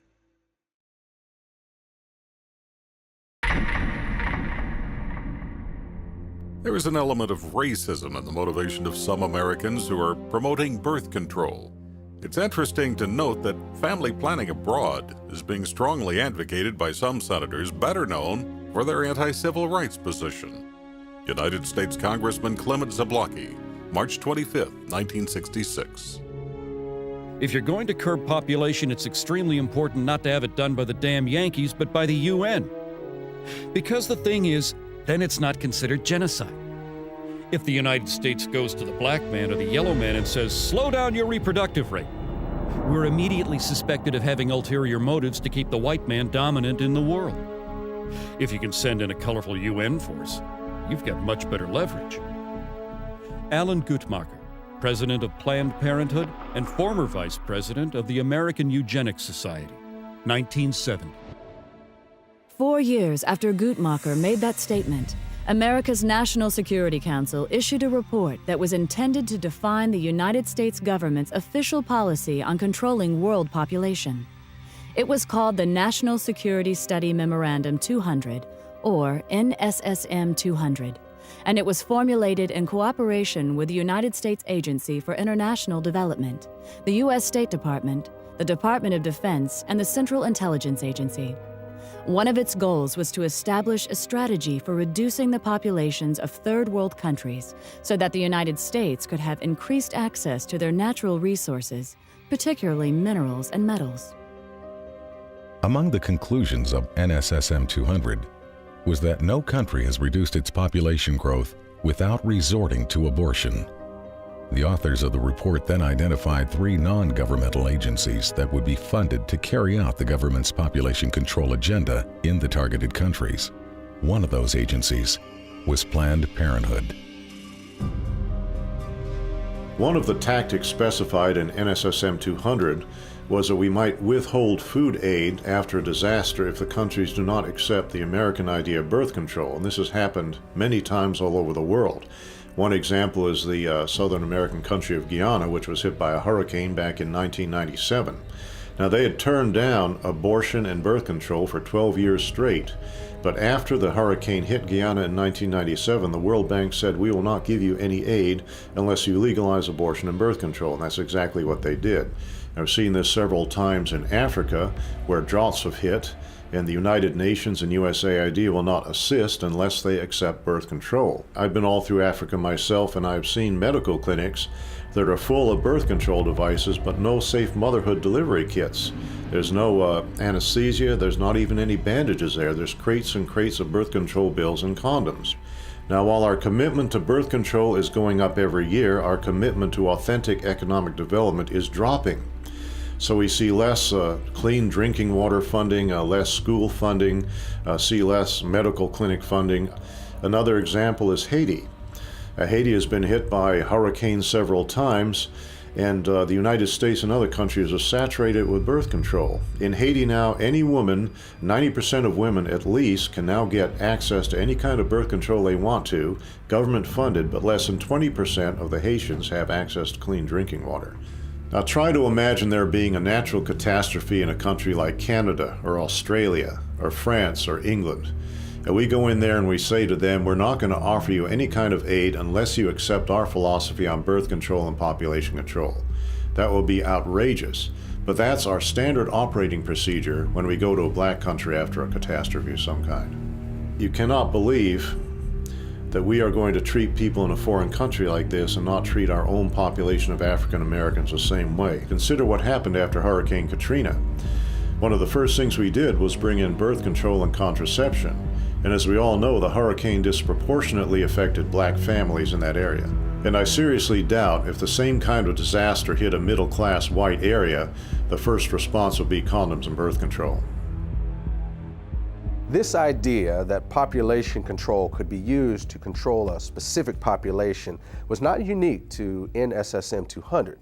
For example, before the Nazis took power in Germany, abortion had been illegal except to save the life of the mother.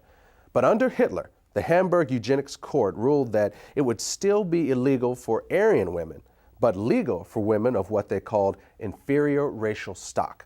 According to the court, encouraging eugenic abortions would promote racial hygiene and protect the health of the German people. This new policy eventually led to certain women being threatened with execution if they refused to abort what the Nazis called racially worthless babies. At about the same time this was going on in Germany, the government of Bermuda was blanketing the island with population control facilities and openly stating that their intent was to limit the numbers of blacks.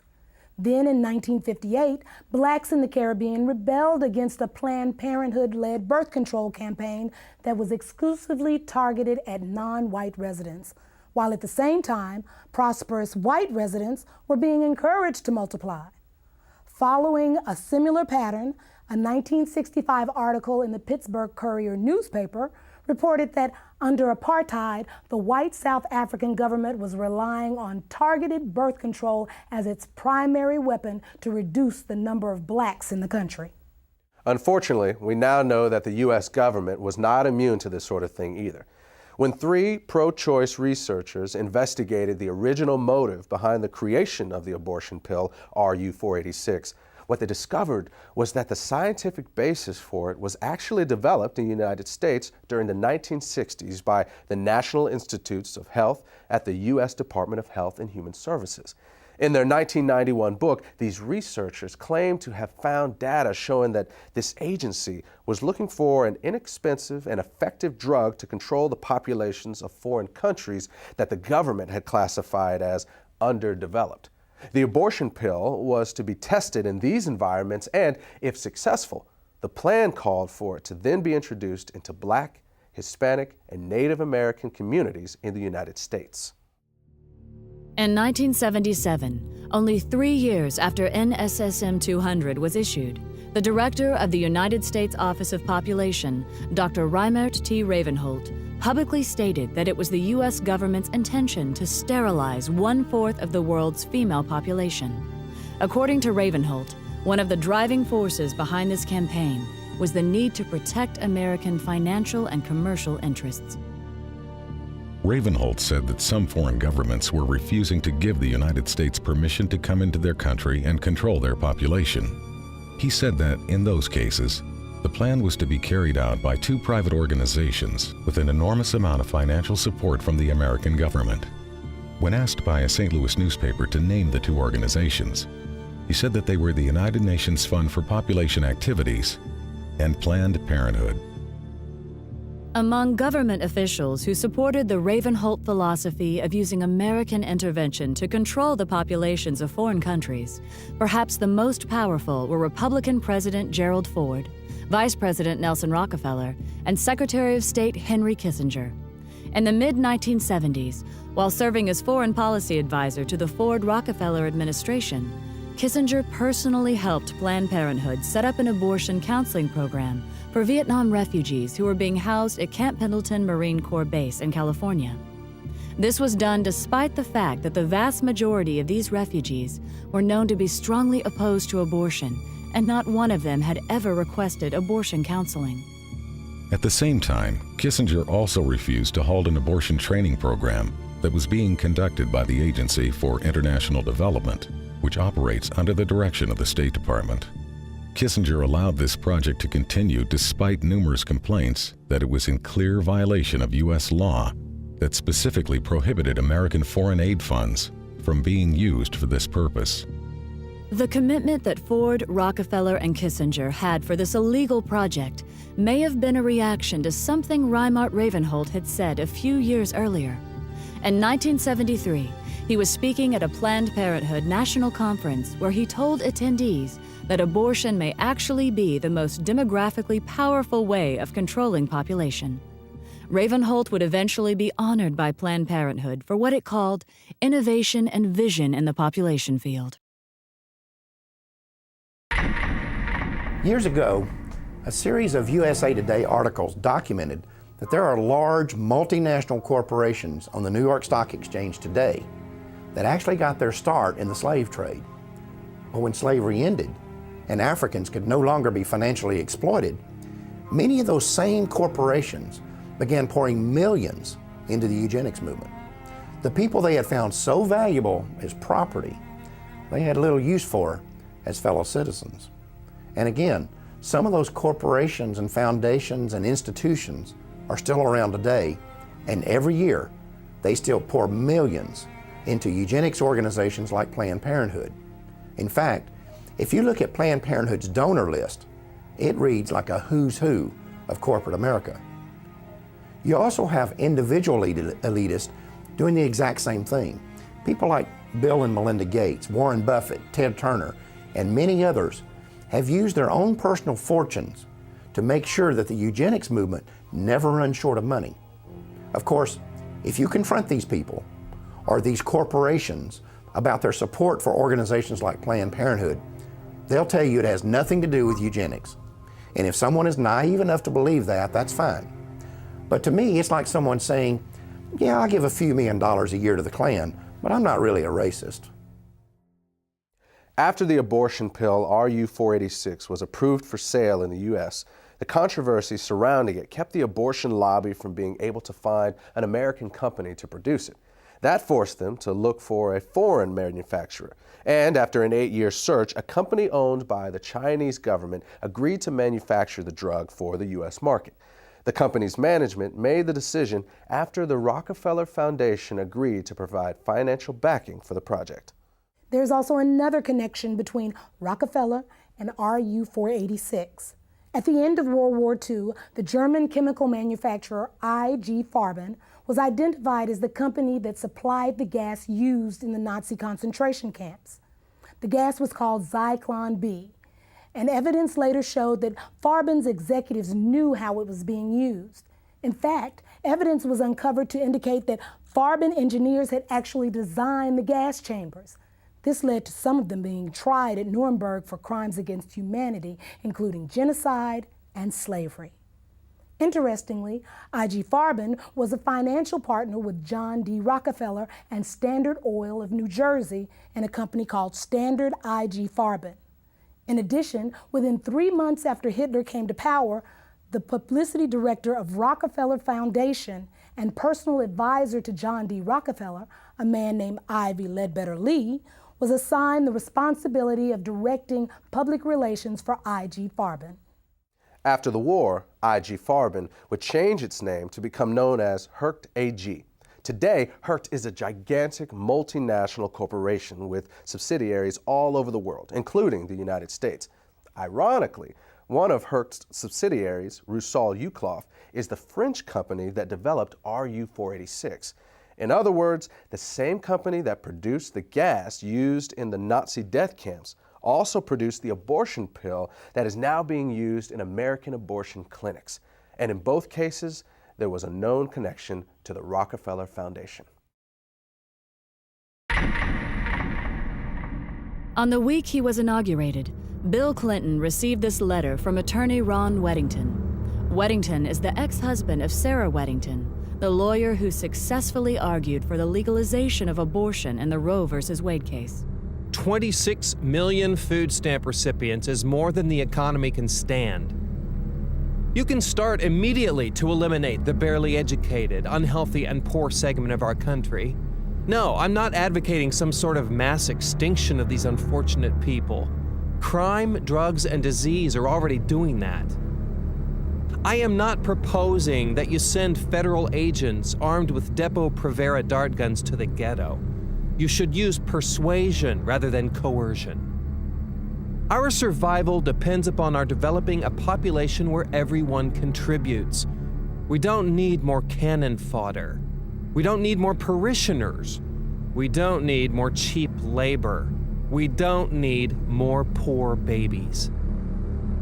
2 days after being sworn in as president, Bill Clinton issued an executive order that allowed federally funded agencies to refer low-income women for abortions. He also directed that American dollars could be funneled to organizations that promote abortion in foreign countries. The Aid to Families with Dependent Children program is the worst boondoggle ever created. When a sullen black woman of 17 or 18 can decide to have a baby and get welfare and food stamps and become a burden to us all, it's time to stop. Dr. Edward Allred, abortionist, 1980. Edward Allred is the owner of one of the largest chains of abortion clinics in the United States. Not long before Allred made this statement, the Los Angeles Times had reported that his California facilities were handling referrals made by Planned Parenthood.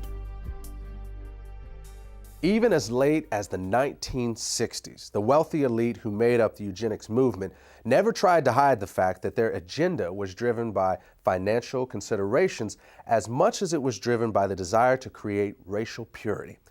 A good example of this was seen in 1967 when eugenicist and Nobel Prize winner Dr. William Shockley caused a national uproar when he stated that it was a waste of taxpayer money to create better schools and welfare programs for what he called ghetto Negroes.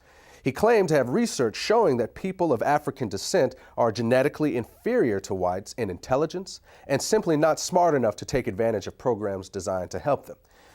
To save taxpayer money, he proposed that the U.S. government implement forced birth control to lower the reproduction of the inferior classes and then issue certificates to become pregnant that would be sold on the New York Stock Exchange.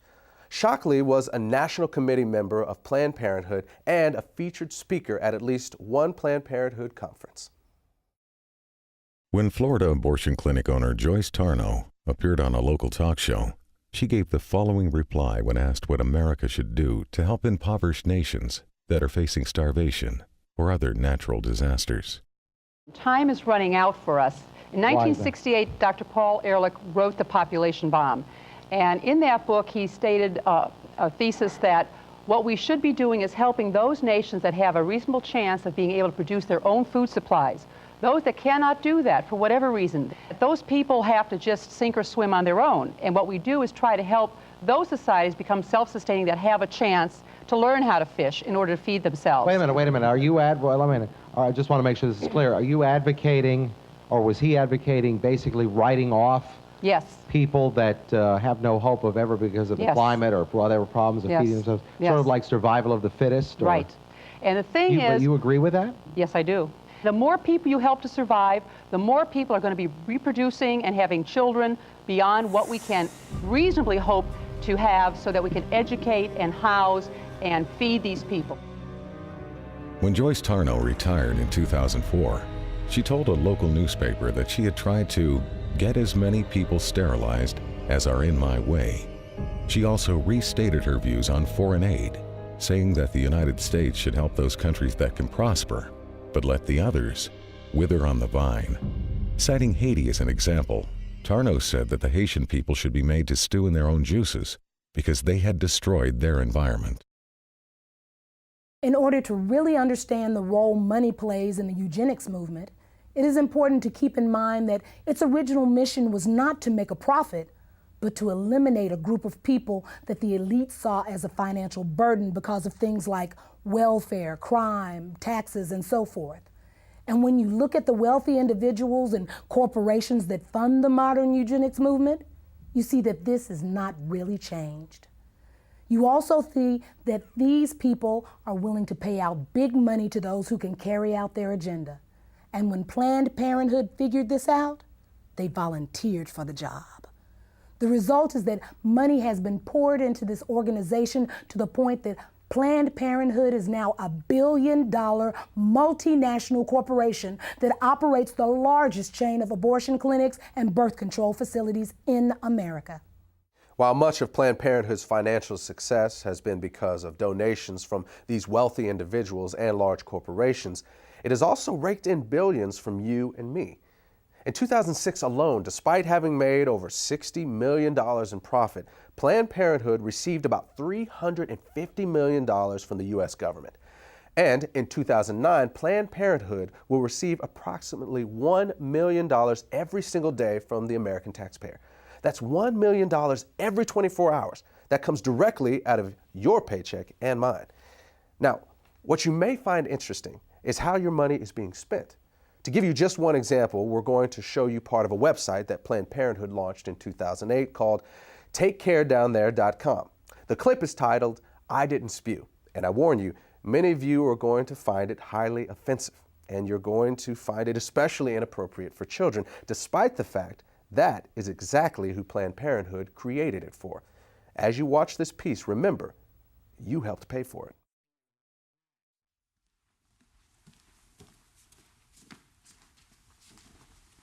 Whoa, Guy, where's the prophylactic? What do you mean? Look, oral sex is still sex, okay? If it's unprotected, you gotta reject it. What? What? But I didn't even spew. Guys, doesn't matter. Look, if you're having sex or you're getting some blowjays or whatever, you need to use a condom, because you could catch a sexually transmitted infection, even if you don't spew.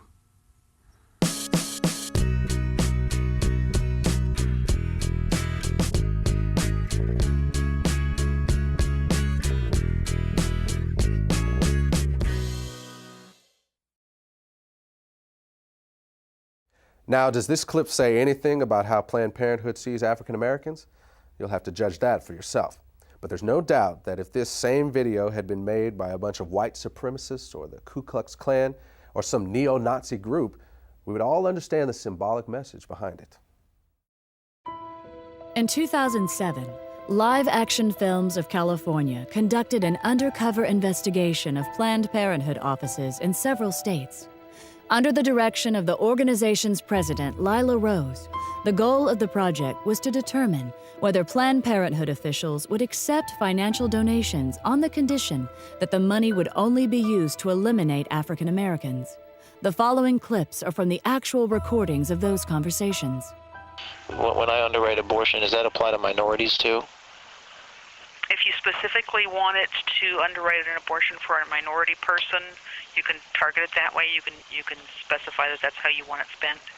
Okay, yeah, because there's definitely way too many black people in Ohio, so I'm just trying to do my part. Okay, whatever. Well, blacks especially need abortions too, so that's what I'm trying to do. Well, for whatever reason, we'll accept the money. So the abortion could be, you know, I could give money specifically for a black baby. That'd be the purpose. Yeah, absolutely. If you wanted to designate that you wanted your gift to be used to help an African American woman in need, then we would certainly make sure that that gift was earmarked specifically for that purpose. Great, because I really face trouble with affirmative action, and I don't want my kids being disadvantaged, you know, against black kids. I just had a baby. I want to put it in his name, you know. You know, so that's definitely possible. Oh, always. So would it be possible for me to donate that money specifically for these minority groups so that they could have access to abortions? Yes, it would be. Wonderful. And could I specify that abortion be done, or those abortions be done for a particular minority group, or how does that work? If you wish, you can. Okay. So for example, the black community in Tulsa, because I have connections with that, would it be possible to give the money specifically for that? You sure can. Wonderful. Great. So can I give you my credit card number? Yes. Wonderful. Just one more thing. The abortions will be done specifically for the black community abortions. I will mark it in such a way that definitely it will. Oh, great. On a black baby. Yes. Thank you. Great. The exact amount we charge right now is $450 for an abortion. Okay, $450. And we can definitely designate it for an African American. Wonderful. Yeah. Okay, and if I wanted to make to fund, because you know this is a if I wanted to help fund multiple abortions, could you also specify that this could be done for a specific group?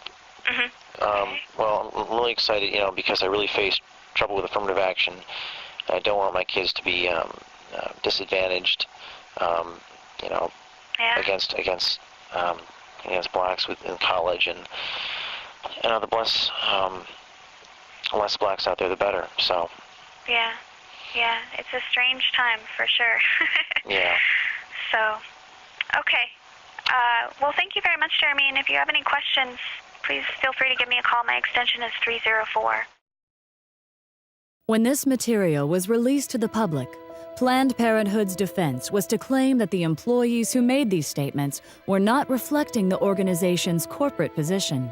But in 1986, Planned Parenthood's national president, Faye Wattleton, made the following statement during an interview on CNN.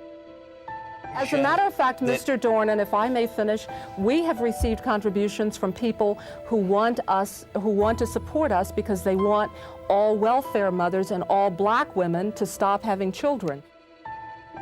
What Ms. Wattleton was conceding in this CNN interview and what live action films found in their undercover investigation was acknowledged years before by a previous Planned Parenthood president. During a speech in Philadelphia in January 1966, Planned Parenthood President Alan Guttmacher stated that some of his colleagues appeared to have racial motives for their involvement with the organization. Not surprisingly, one of Guttmacher's acquaintances later warned him that in the future, he should not be making comments like that in public. The person who gave that warning obviously understood that Planned Parenthood's racial agendas and attitudes are best kept out of the public. And that has been a philosophy that Planned Parenthood has embraced for many years. To this day, Planned Parenthood has never disavowed either Margaret Sanger or her plans for targeted population control. In fact, the organization's highest award is still named after her and has often been given to people associated with the American eugenics movement, including John D. Rockefeller in 1967. Then, in 2009, the award was given to Hillary Clinton, who said in her acceptance speech that she was in awe of Margaret Sanger and admired her vision. She also announced that the U.S. government was increasing its funding for United Nations family planning programs by 130%.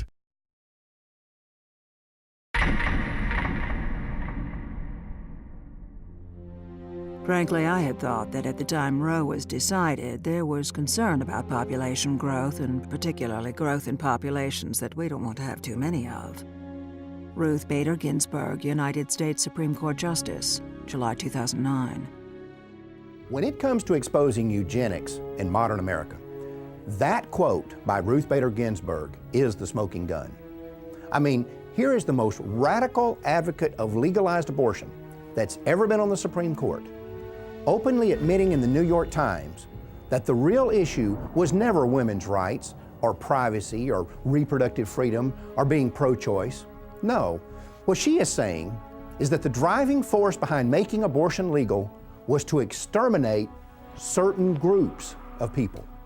In other words, it was the Supreme Court's way of legitimizing a philosophy that's been pushed for the last 150 years by these ultra-wealthy elitists who believe they have the right to eliminate anyone that they have decided is inferior.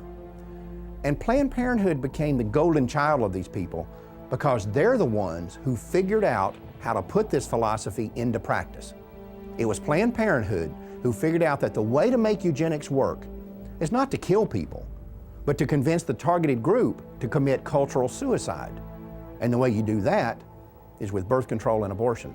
And Planned Parenthood has been successful at this because, unlike other eugenics organizations, they have always been able to keep their agenda hidden, not only from the public, but often from their own people. I mean, there are Planned Parenthood employees and volunteers all over this country who I'm convinced have no idea what they're actually mixed up in. But when Ruth Bader Ginsburg said what she said in July of 2009, she let the cat out of the bag. She made it clear that abortion was legalized in order to eliminate people that she and other elitists just like her don't want there to be too many of. And I think we all know who they're talking about. The fact is, when you actually sit down and research this issue, what you come to see is that if blacks had never been stolen out of Africa and brought here in chains, there would never have been a eugenics movement in the first place. There would never have been government sterilization boards. No one would have ever suggested putting birth control chemicals in the water supply. No one would have ever called for the legalization of abortion. And you would have never heard the terms population control and family planning. I mean, any way you cut it, if slavery had never existed, Planned Parenthood would not exist today. In January of 2010, the state of Pennsylvania issued a report showing that even though less than 11% of its female population is black, they account for over 40% of the abortions performed in the state. Then, on February 14, 2010, Planned Parenthood opened a new abortion clinic in a section of Portland, Oregon that has a white population of under 2%. That facility is located on Martin Luther King Boulevard. Meanwhile, in Houston, Texas, Planned Parenthood is building the largest freestanding abortion clinic in the United States. Scheduled to open in April of 2010, this massive facility is being built in the middle of 4 neighborhoods whose residents are overwhelmingly Black and Hispanic. We need to remember that over 60 years ago, a man who could today be called the father of modern-day eugenics proposed that population control clinics be concentrated in minority neighborhoods. And now today, the vast majority of Planned Parenthood clinics are located in our neighborhoods. Are we really so naive to believe that this is all a coincidence? We all know that drugs, alcohol, and tobacco are devastating, especially in the Black community. We know that the big corporations target us with the ads and the marketing campaigns. And yet, we don't notice that Planned Parenthood is doing the very same thing? We need to pay attention to the fact that in the 1960s, when we as African Americans began to demand our civil rights, for the first time in American history, there began a widespread cry in our government for legalized abortion. Was that coincidence too? Or could it be that when we said we would no longer sit on the back of the bus, a place was being reserved for us down at the abortion clinic? For most people, it may be hard to conceive that the ethnic cleansing going on today through legal abortion began with the fear of freed slaves. But as you have seen, that is exactly what happened. When colonization failed, Charles Darwin and Francis Galton were there to tell the world that people of African descent were just one small step above the ape. And white elitists embraced that philosophy, not because they had studied it and found it to be true, but because it gave them the permission they needed to wipe us out. And that launched a chain of events that quickly took on a life of its own. Every time one eugenics strategy failed, another was invented to take its place.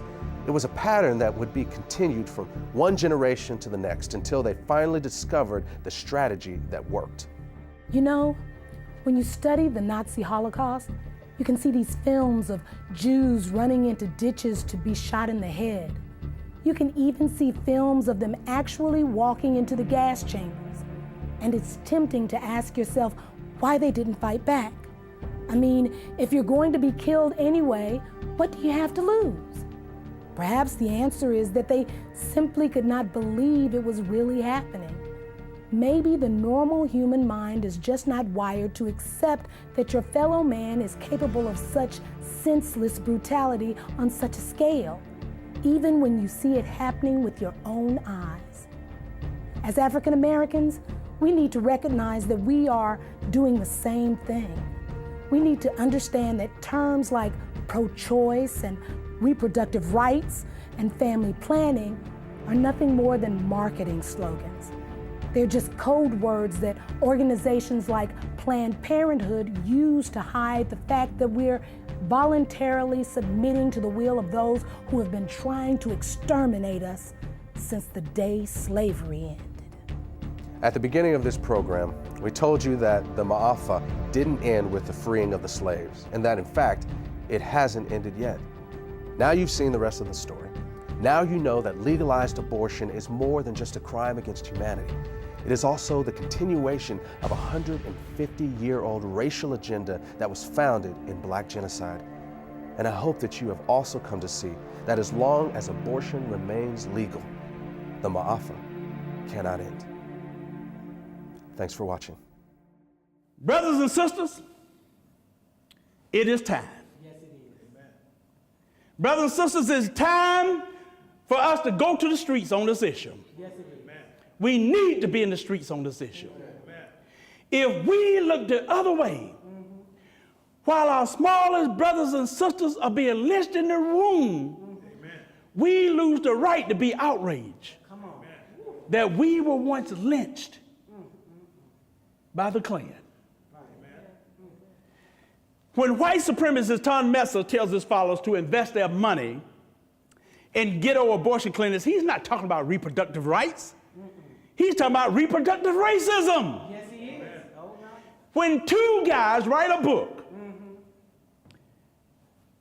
talking about Steve Levette, John Donahue,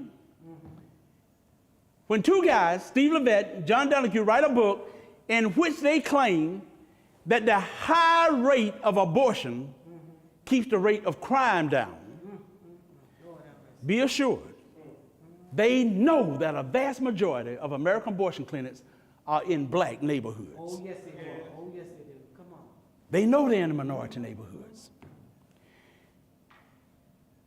What we need to understand is when we let Planned Parenthood into our schools, when Planned Parenthood put their death camps, when we let them put their death camps in black communities, in our communities, That's right. and when we sit back and let an elected government official take money out of our paycheck to pay Planned Parenthood, we have been played like fools. Oh, yes, we have.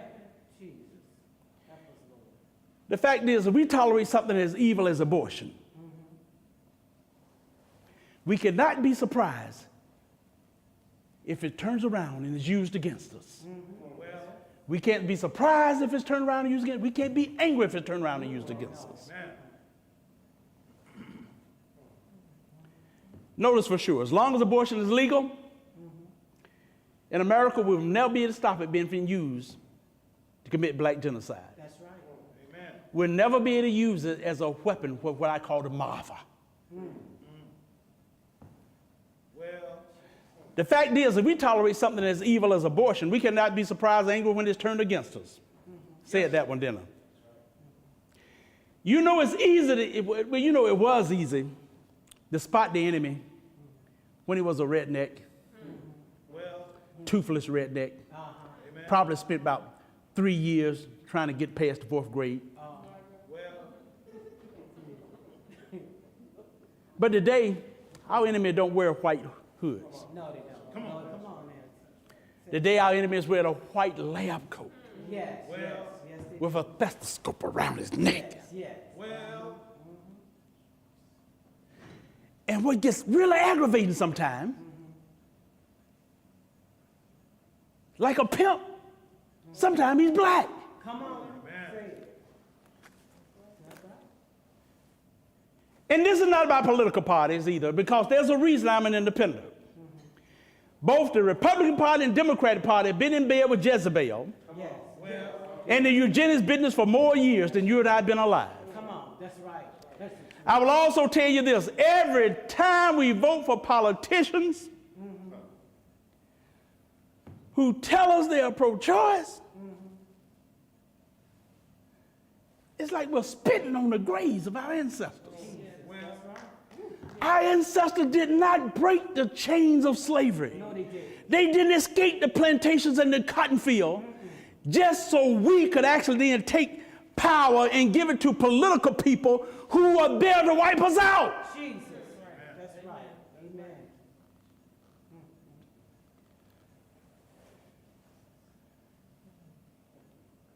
We need to remember why there were civil rights groups that fought against abortion in the 60s. We need to understand what it was that Harold Crawford and Irma Carver Craven was talking about long before abortion became legal in this nation, when they stood up and they noted there's a real connection between poverty, abortion, and genocide. Oh, yes. They understood it. Oh, yes, they did. Amen. Folks,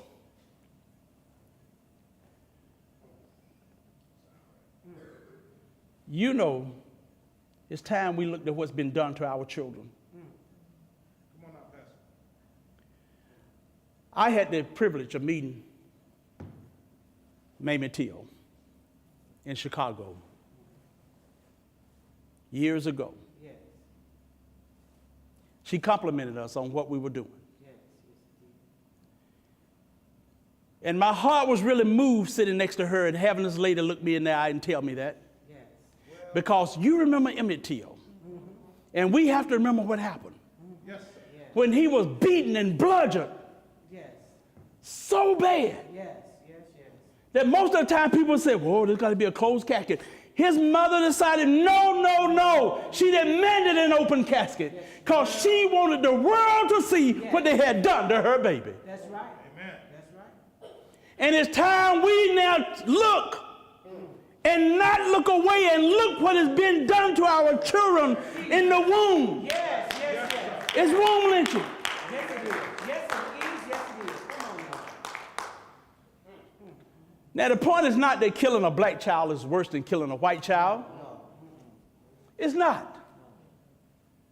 Regardless of the victim's skin color, That's right. eye color, That's right. or hair color, Come on now. legalized abortion is a crime against all humanity. Amen. That's Every right. one of us. But it's also, it's like a loaded gun aimed right between our eyes. Jesus. And every time we walk into a voting booth, Oh, yeah. Come on. and we help elected politician who says he pro-choice, by pulling that lever, every time we pull that lever for a pro-choice, we pull the trigger on that loaded gun. Jesus. Come on, man. You say so. And a child dies. Oh, Lord. Amen. Yes. It's all right. Come on now. That's true regardless of what party they're in. That's right. Amen. It's true regardless of what office they're running for. That's right. Amen. You and I know there's a lot of pro-choice politicians. They will concede. They'll say, oh, well, yes, we know that abortion is the taking of a human life. They'll admit that. And then they turn around right around and say, but it should be legal. Yes. Well, And I have to wonder, why? No, in fact, I don't have to remember why. I just wonder how many Come on. How many? of these politicians who know that abortion is mass murder tolerate it because they think the right people are being murdered. well, Jesus. Now, I don't know the answer to that question. But I do know this. I know that if the Klan, with or without their hoods, Come on. were to open up a whole chain of abortion clinics, Right. and they were to concentrate them in the black communities, Right. we would be smart enough to know what's going down. Yes. Amen. Amen. Amen. But I'm telling y'all something, brothers and sisters. We should be smart enough to know what's going down now when Planned Parenthood and these other abortion businesses do the same thing. Do this exact same thing. That's right. The time has come for us to wake up. Yes. The time has come for us to realize that we, our people, are no longer being illegally lynched one or two at a time at the end of a dirt road. It's time for us to realize that our people are being womb lynched. Yes. It is time to realize they are being legally ripped to shreds by millions in air-conditioned rooms with sweet, soft elevator music playing in the background. It is time for us to realize that we are in a war. We're in a war that if we don't become involved and we try to look the other way, it's going to wipe us out. It's called black genocide. It's time that we realize we have found the weapon of mass destruction, and the weapon of mass destruction is the suction machine in Planned Parenthood. That's right. Amen. That's right. That's the truth. Knowing what we know now, Yes. we can no longer look the other way. well, To end this Maafa in the 21st century, we as a people will have to do something. To do nothing is not an option. well,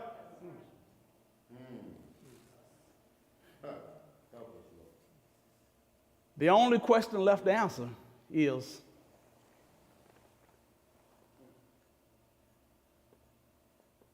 What are we going to do about it?